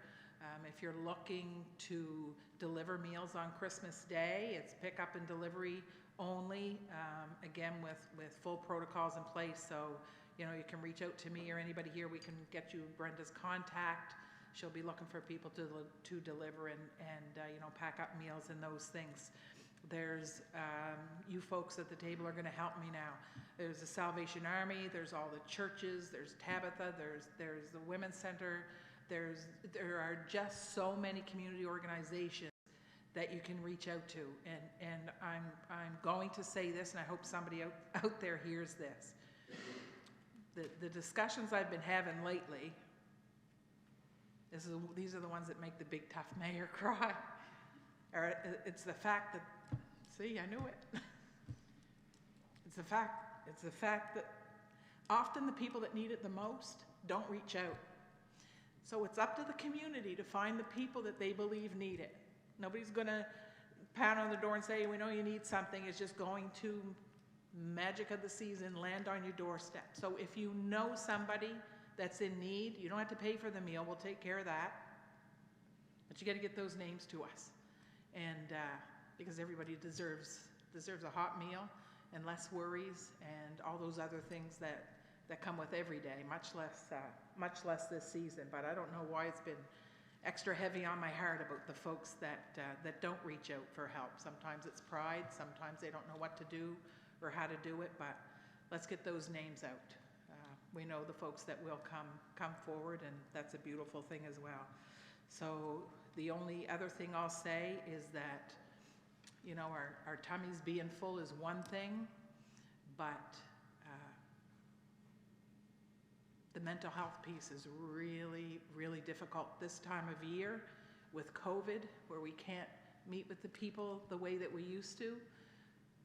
I don't know I hope everybody out there understands that sometimes a simple phone call, dropping off a cup of coffee, checking up on people, maybe, you know, a Zoom call or a Skype or anything at all that you can do to reach out to people, because it's going to be a tough whole season, and it's up to each of us to reach out and make it better for everybody. Okay, sorry about that, but it had to be said. Questions for committee chairs. Do we have any questions for committee chairs? Thought I had some, but I guess not. Okay, additions. 56 Argyle Street. Councillor Dares. Thank you, Your Worship. We did discuss approximately a month ago a possible partnership with Compass Co-op Housing to develop a multi-unit mixed housing unit. And at that time, the thought was that it would fall under the Rapid Housing Initiative that was announced by the federal government.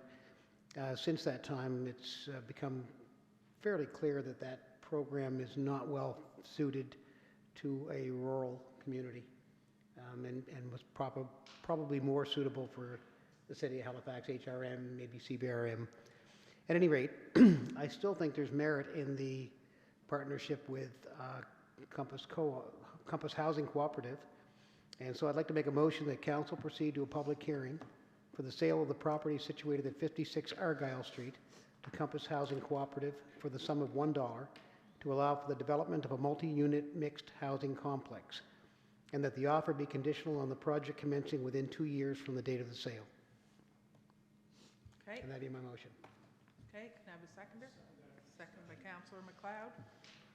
If I could elaborate on that a little bit, I did speak to Karen Brodeur from Compass Housing this afternoon, and she certainly felt that the 2-year time frame for commencement was very doable, and is really extremely interested in this project proceeding in Yarmouth.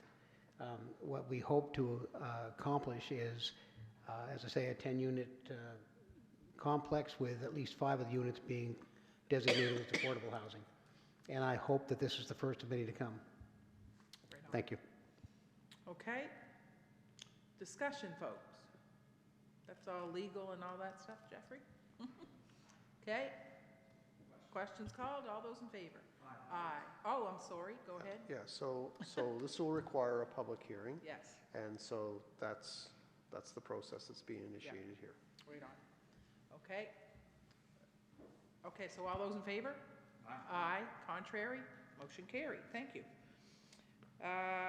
Mariner Center Expansion Committee. Go ahead, CAO. Your worship, actually, I guess I got out ahead of things earlier today, actually. So the motion that was made under the Committee of the Whole recommendations to seek to expand the Mariner Center Expansion Committee by 1 member by each of the municipal units.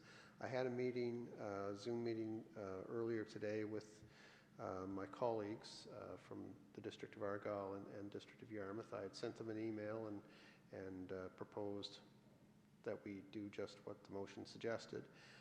They were both in agreement themselves that they thought that was a good idea to expand the numbers. There's been some changes on our councils as a result of the last election, and we have to move the project. We've got to get things moving. So they felt more people around the table was a good idea, and so we each went away from that meeting with a task to get each of the councils to appoint a 3rd person. And so, Your Worship, that's the report. Now, obviously, when I'm done talking, it would be appropriate to pass a motion and name those 3 people. But I want to add, just for everybody's benefit, the next step in the process that we think is appropriate as CAOs, given the amount of change on the councils and the fact that some members of that committee that had existed are no longer there, no longer participating, and new people are being added, that it would be appropriate to have a meeting in January, kind of a sort of where are we meeting, kind of catch everybody up, get on the same page, make sure we're on the same page, and then set a path to move forward. In addition to that, we each undertook to do some work in anticipation of a January meeting. The work that I'm going to do is to reach out to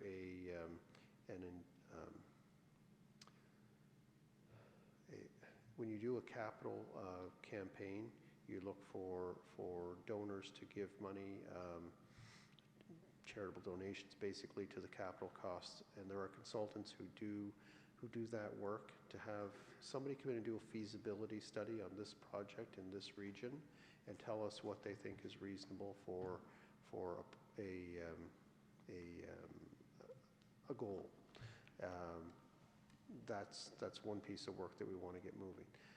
Second piece is to make some contact with the provincial government around the scale of the project we're talking, and kind of start to, within the administration, within the bureaucracy, and start to prepare them that this is coming, and make sure that if there are boxes that we're going to need to check that we haven't been made aware of, that we're made aware of them as early as possible.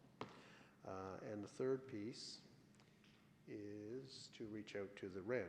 So the REN has been undertaking a project around green energy, low carbon economy, and so on. And we've been listening to what what's coming out of the federal government around the stimulus, and we're hearing sustainability. We're hearing moving away from carbon or fossil fuels.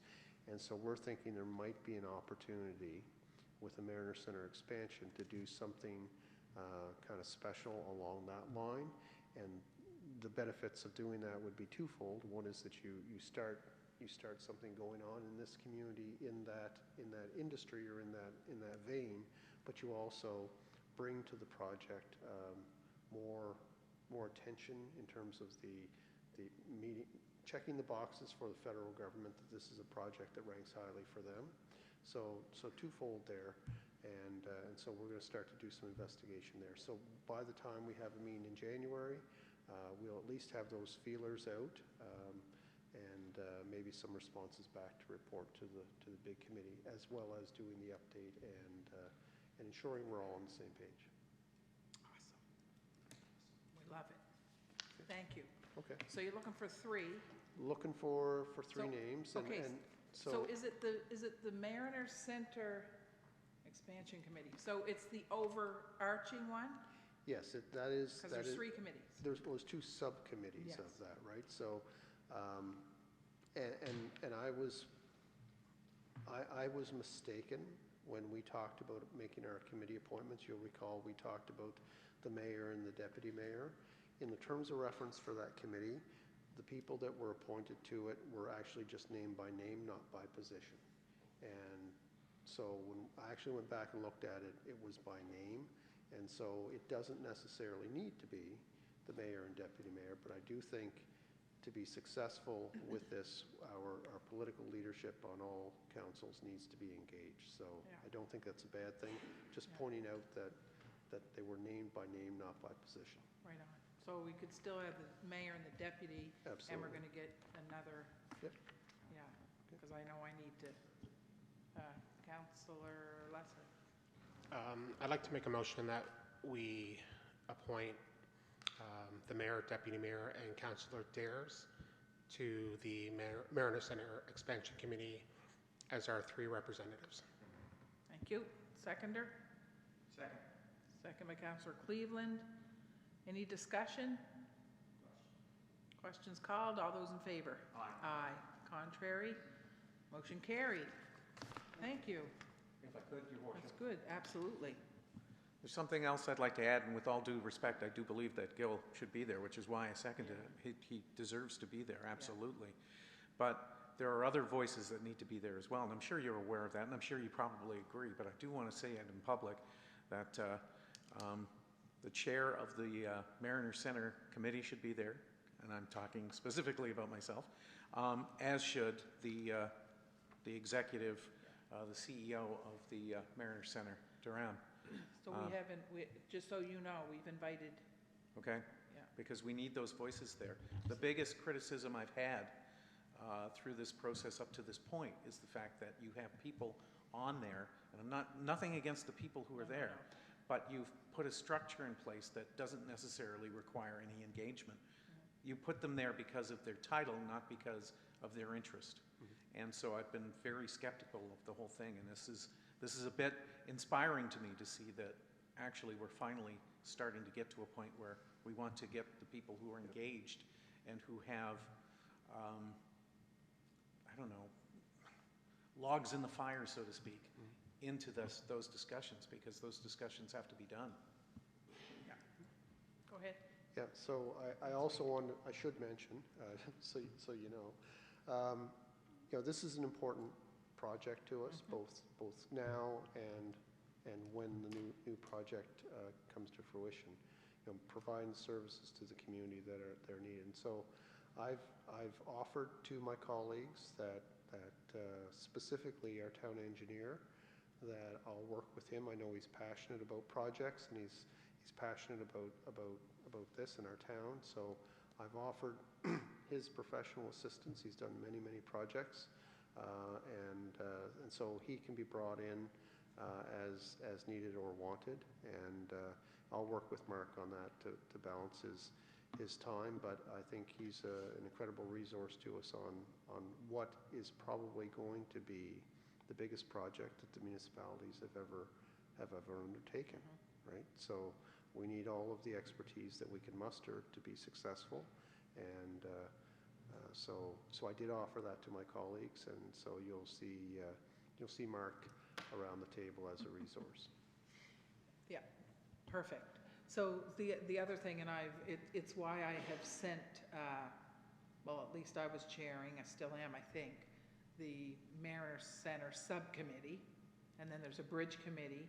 That's why I sent out the emails to all of you, because they're open meetings. And I mean, I can't speak for any other chair, but when I chair a meeting, if there's somebody else in the room and you have something to say, you need to say it, right?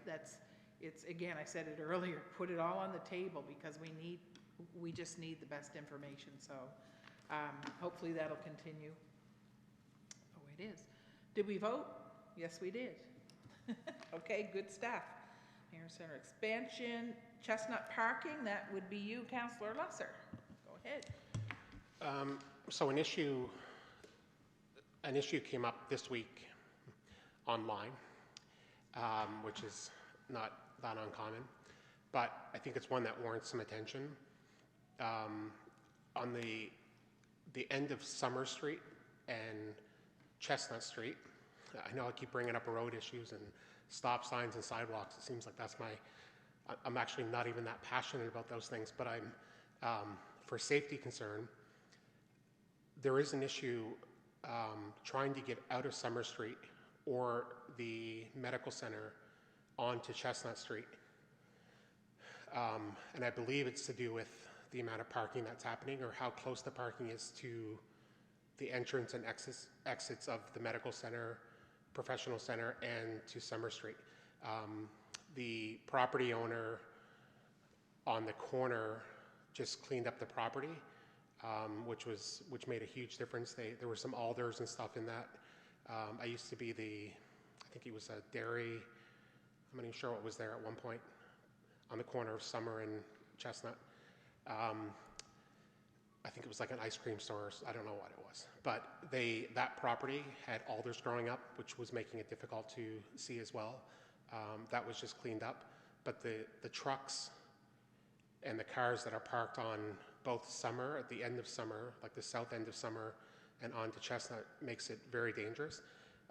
And there was a lady this week that had posted online about her son almost getting hit at that spot, and then it continued to get a lot of comments from very respectful people.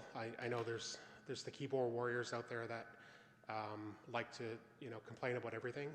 This didn't appear to be that at all. It was people that for a lot of them were runners that are like, there's a running group that starts there and runs. To get out of that street, to get out of Summer or the professional building onto Chestnut, it's very dangerous. You have to get out pretty much out into the street because of the amount of parking that's happening. So I don't know the solution, but I think it would be worthwhile to investigate once again to see if there's a way to limit some of the parking close to those spots to prevent a potential accident from happening. I'm pretty sure there have been accidents there. So I guess I'd be looking to make a motion for the proper staff to investigate what can be done on the bottom of Chestnut Street and the south side of Summer to make it safer. That's it, I guess, to try to make it safer. Okay. It is a circus there every single day. It is. Okay, motion's made. Can I have a seconder? Councillor Hatfield, any discussion? All those in favor? Aye. Aye. Contrary? Motion carried. YMCA, Councillor Cleveland. Go ahead. Thank you, Your Worship. Kicking the same horse over and over again, and we've talked a few moments ago, and we'll talk a few moments from now about the same subject, but basically what I was looking for was an update on what's happening. We need that pool open. It's just that simple. And as part of the bridge between this and the expansion of the Mariner Center, it just cannot wait much longer. Now I see we received 4 minutes before the actual meeting started an update on some things going on. But what I'm looking for, those are specific numbers, but I am looking for, is there any kind of a timeline? Is there anything that anybody's looking at right now? Because there are things that need to be addressed before it gets opened, but it needs to get opened, and it needs to get opened fairly soon, so we need that timeline. Yep. So the committee dealing with the replacement and the bridge is meeting in January. And, we talked a couple weeks ago about, we confirmed at this table sort of where we are and that we're committed to both a bridge that includes the reopening of the YMCA for the services it can provide, and as a learning tool, as a developing tool to enter a new build at Mariner Center with an already developed membership program, policies, staff, the whole thing in place. We have to see where our partners are, because we can't do it alone. We need to do all of this together. And so, I know where the people at this table are, but we need to walk with our partners, and so we're going to have that conversation in January. In the meantime, Pam and I had a meeting with 3 members of the YCAP swim team. They asked for a meeting to discuss kind of their situation. They've done some good work in terms of documenting what their situation is. They don't have options in this community. They are continuing to operate a swim team at University of St. Anne this year. Fortunately, there are no competitions this year because of COVID. And I say fortunately, and they said fortunately, because they just aren't able to train enough to be competitive. But they are keeping the kids engaged, and they're, to some degree, and they're keeping swimming. So numbers dropped, I think, from 30 to 19. So that's a significant drop. They believe, and I'd suspected all along, that this is 1 year. Right? If we don't have a solution for the swim team for next year, it's unlikely that you'll have a swim team in 2 years. So that's kind of where we are. We're talking about building a 25-meter pool that can host swim events. And by not doing anything, if we do nothing around the YMCA and around the only pool that we have in our county that can accommodate swim team training, then we won't have a swim team. And it would cause you to question, why are we building a pool to hold swim events when we don't have a swim team? Anyway, that's kind of where we are, and so they want to know where we were, and I told them what I told you a couple weeks ago, is that I don't see it as being realistic or necessary at this point to project for an opening before the end of September 2021. We've missed this winter, right? We can't staff up, have policies, do the whole thing, get it in place, and then you hit summer and people want to be outside. That was the YMCA's experience, and so I would expect ours to be the same. But if we take that 10-month ramp and we use it constructively, it's probably enough time. And I say probably because if we dither it away 2 or 3 months, then we'll be into a time crunch to try and get it done. So there's no more than enough time available to get it open for 2021. And so we'll meet in January. That's part of the discussion, is that we have to address this. By then, I know tomorrow the YCAP's swim team is having a meeting with Ella and the warden from Argyle. They've already met with the District of Yarmouth, so we'll all have heard the story from the swim team. And we have vignettes that Mike Carter, our communications officer, helped us to collect, because we know that hearing the stories of people that are missing out on part of their life associated with that facility and the programs is what kind of brings it home, right? We can talk numbers all we want and draw pictures, but when you hear the stories about people whose lives have changed and not for the better, and hear from professionals who see clients who relied on that facility and the programming in order to maintain their wellness, and they see their clients deteriorating, and they can directly tie it to that facility being closed, it kind of moves you to want to do something. So Mike has done a great job in collecting some of that information for us to share, and also to inform the public, because the public needs to understand if we're going to spend the kind of money that's necessary. They need to understand why, and these vignettes help to tell that story. And so Mike, as our communications officer, will help to tell the story of why council is moving and committed to this direction. It's because of these kinds of people in our community and the impact. So we're ready to move. You know, the election and all that didn't, you know, it's caused some change. We'll get our feet under us in January, and we're all on the same page as far as we have to use that meeting to get on the same page, to discuss where we are, to figure out where our differences are, and then to set the course forward for both projects, for the new build and for a bridge. Thank you. Okay. Is there a date on that meeting? There is not a date at this point, Okay. but I think if we thought about the second or third week of January, it would be, from my point of view, reasonable. Now, I think we all have council meetings the second week, so probably the third week would be the week that would make the most sense. Thank you. Okay. Or the first week, so the second week we can make some decisions. I'm Well, so pushy. we I also can't meet, help it this way. Your Worship, we also meet the fourth week, and That's right, okay. and I think the third week gives us time to get back in the office, understand what the holidays have done to us around COVID and everything, and See how he just and brings me right and back? be prepared to have a productive meeting. You guys probably don't know this, but one day he walked into my office with a Snickers bar.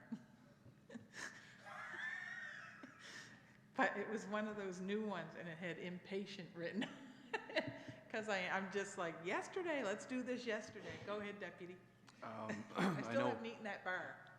I know a lot of us have received emails, and you know, during the campaign we made these promises, and one of my biggest frustrations with being in the political game is how long it takes to get things done. And I think people need to know that the people around this table just didn't make those promises to get elected, and we forgot about it just because information isn't out and, you know, the public on what's going on. We have talked about this. This is something that's on our radar. Everyone sitting at this table I know is there. And I did receive an email, and the deputies are meeting next week to discuss with the bridge committee to move forward. So things are happening, even though, you know, the public may not know these things. It's still at the forefront, and you know, it's not just the talk. We're going to get there one way or another. So. Yeah, so the bridge committee is not going to meet next week, just because we've decided to restructure the overall committee, and we'll reappoint to the bridge committee who should be on that from the 9. So that's one thing. And one of the members that was on there is fishing, and that creates a bit of a problem. You only have 3 committee members, and 1 or 2 can't make it, right? So that won't happen next week. That'll be in January.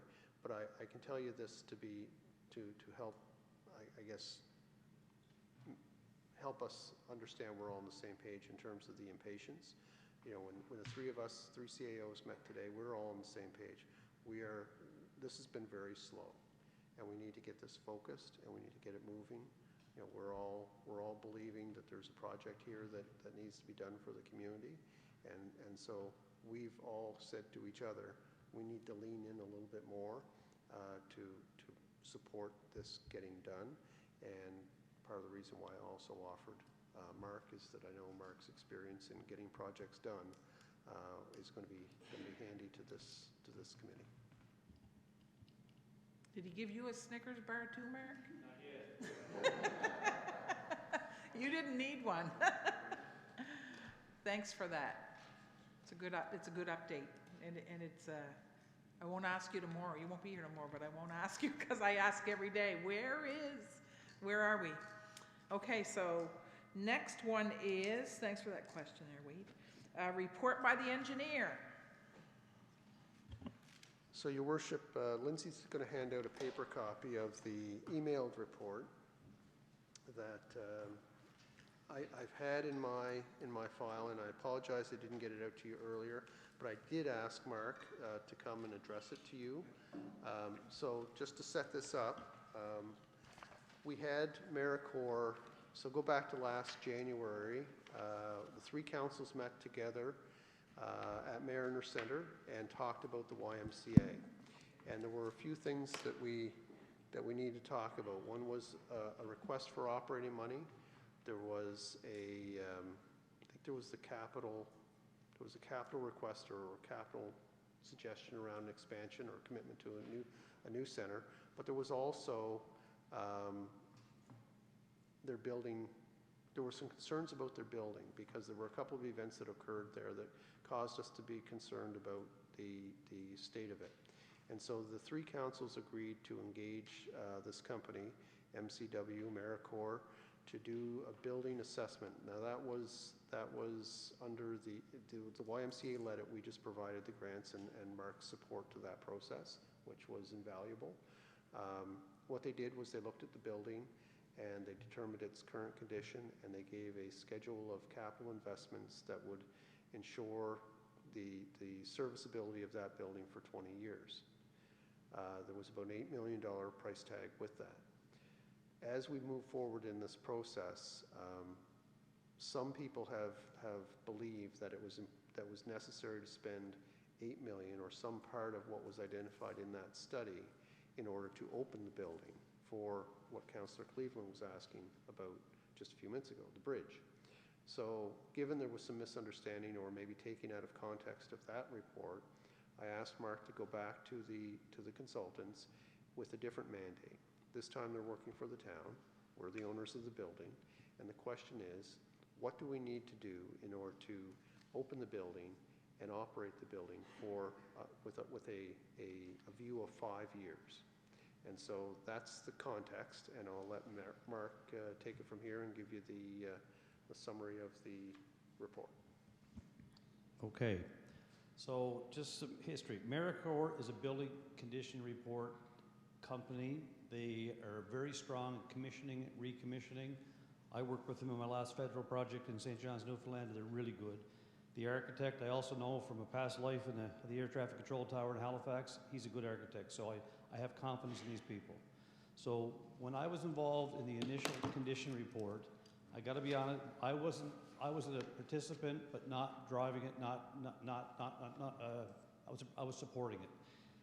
It was certainly a risk-adverse type report, kind of like worst case, but the mandate was extended 20 years. So when Jeff asked me to look at opening, the mandate was 5 years. That doesn't mean 5 years plus a day, you got nothing left. You maybe revisit in 5 years if need be, but what's a 5-year life cycle extension going to look like? So that's what this report basically does. Now, the first report did have an $8 million price tag, of that $1.5 million up front. The biggest part of that was protecting the asset and building envelope, which meant new roof, almost new outsides. You wouldn't even know the look of it. That was $1 million right starting point. We don't need that for a 5-year extension. In fact, we've already done some roof repairs. The buckets are now gone. Todd made a comment to me the other day, this building doesn't leak. So good. So that was $250,000 in the budget for a new roof, gone. Now, does that last 20 years? No, but it extends it. That's the important thing, extends it. So the first page basically has a summary of architectural, mechanical, electrical, and the energy upgrades. AmeriCorps is also very good at energy upgrade, or they do an energy audit and make recommendations. At this time, that 155, I wouldn't recommend that because most of those items have over a 5-year payback. Why would we do that? Some of them are just under 5. You could look at it, but I may not do that. So if you take the 155 off the 654, you're just under a $500,000. Now, assumptions, because again, I've mentioned that I was pointing them where the solution needed to be. So a lot of grandfathering was assumed on that. Which you can get away with in an existing building. You do not have to bring everything to present codes. So basically, what you see before we closed it is what we see afterwards. You're not going to see a change. There's nothing in this document to put an elevator, which you would do right now if you needed to. That front ramp, it doesn't meet present code. We didn't put money in to fix that. The locker rooms need work. We didn't put money in to do that. It's basically as is, go back into it. Good news is this is not strictly pool. This is the whole building, which opens up other program possibilities. It's not just the pool. In fact, the pool part, the estimate is only $55,000 to get that going again. But there's other things you have to do in parallel with that. So, open it, any questions, certainly, but my belief, for a 5-year solution, this building's got lots of potential, lots of life left in it. How fast do you get that work done? Pardon me? If we needed to do that work, how fast do we do that? To get her open? Jeff and I debate this quite a bit. I think the building part is the easier part. Is getting ready to move in is the tougher part. The building part, it doesn't take long to spend $500,000. Why is the other part the tougher part? No, Yeah, sorry. get that, no, get it on so people can hear your question. Go ahead. Okay, sorry. Why is it that the getting in is the tougher part? I hope this is a joint answer, but post-COVID, we don't know what it's going to look like. Right. When it's going to end. Gotcha. Right? And even post-COVID building code design, I've heard people say that buildings have to be made, circulation space is 25% wider, bigger. You can't change that. You got that. But still, there are some things you can do to try and encourage separations. Like the traditional locker room, locker. That won't be the way of the future, I don't think. It's going to be spaced out more. So things like that. But what would we do if we had to move in earlier? I don't think I know what COVID design is going to look like. But I think Jeff should talk about program. That's where it's going to take time. Right. So that's the part that's going to take the 10 months, at least. That's why I say we have no time to waste. We have no staff. We have no program. We have no policies. We have no pricing. Right? We have no water in the pool. We have to decide what it is we want to do. What's the vision, right? And I believe it's having Mariner Center lead the reopening, because Mariner Center ultimately is going to be operating the new build, and it only makes sense to me that they lead this process. They have successes, they make mistakes, they learn from their mistakes, and ultimately build a membership base, rebuild that community, rebuild a program, and then have it ready to transition. So. We don't have any lifeguards. We don't have any programmers. We don't have any staff at all. We don't have a vision of what the program should be. I mean, we know what it was, but I think we would say, well, don't be stuck in just that vision. Use your imagination, and it's going to take some time. And that's on top of, remember that our CEO at Mariner Center has been with us for 2 or 3 months, right? He's still, getting going with what he has on his plate now, and so I'm aware of that, but it doesn't deter me from suggesting that it needs to be led by that organization, the reopening.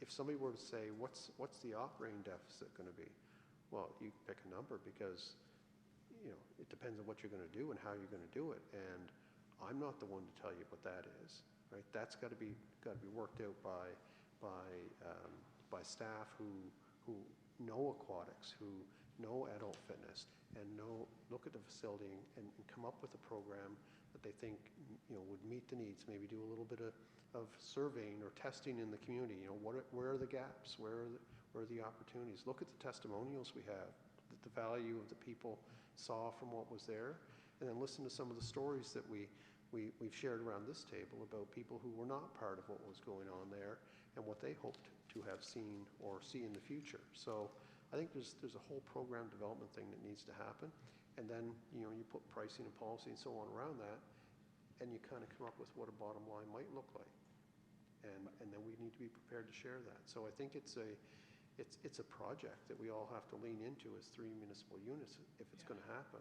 and we got to lean in fairly soon, because 10 months is not a long time when It's you're, not. when you're talking about starting from essentially zero.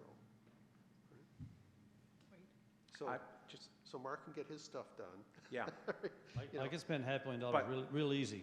Thing is that while he's doing that, we can do the rest of that. And in all honesty, the only other comment I was going to make is that we do. It's literally for us all, kind of an all hands on deck. Programming is key.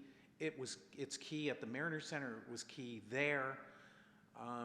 And the recreation department should be a huge part of this as well. Programming should be, above all, something that we need to concentrate on. Program is what brings our money in. Yep. Right? I think it's the only thing that brings our money in with memberships for the programs. But as far as operations,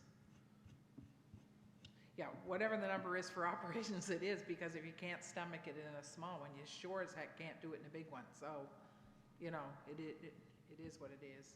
But Yeah.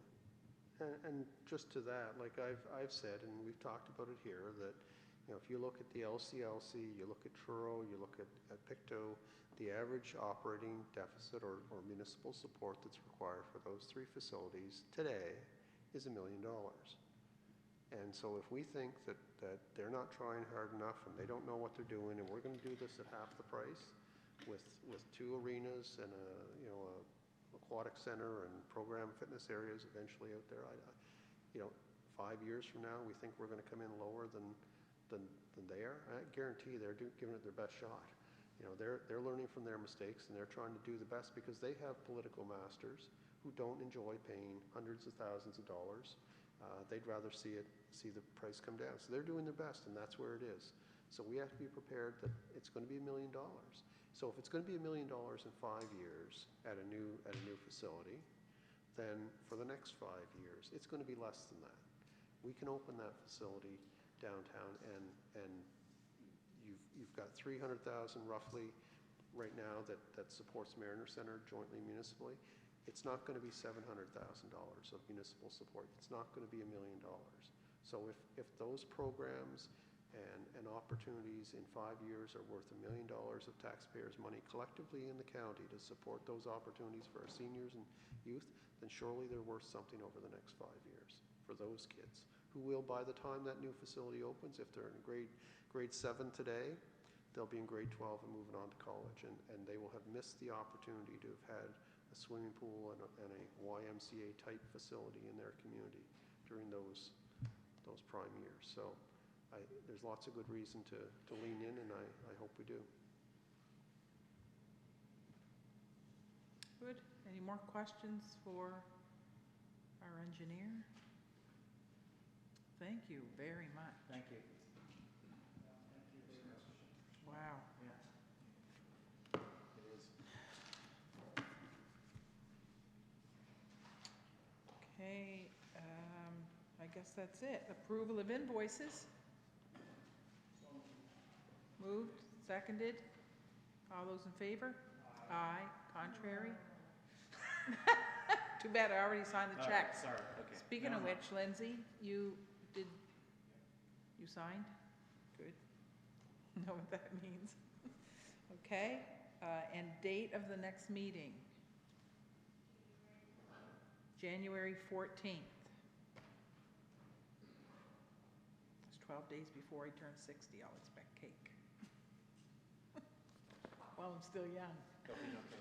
Oh, You're on the diet. no, I don't need cake, trust me. Okay, January 14th.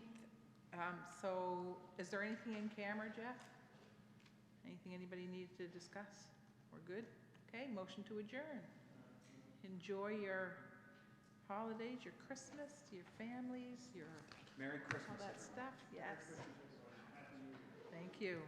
God bless us, everyone.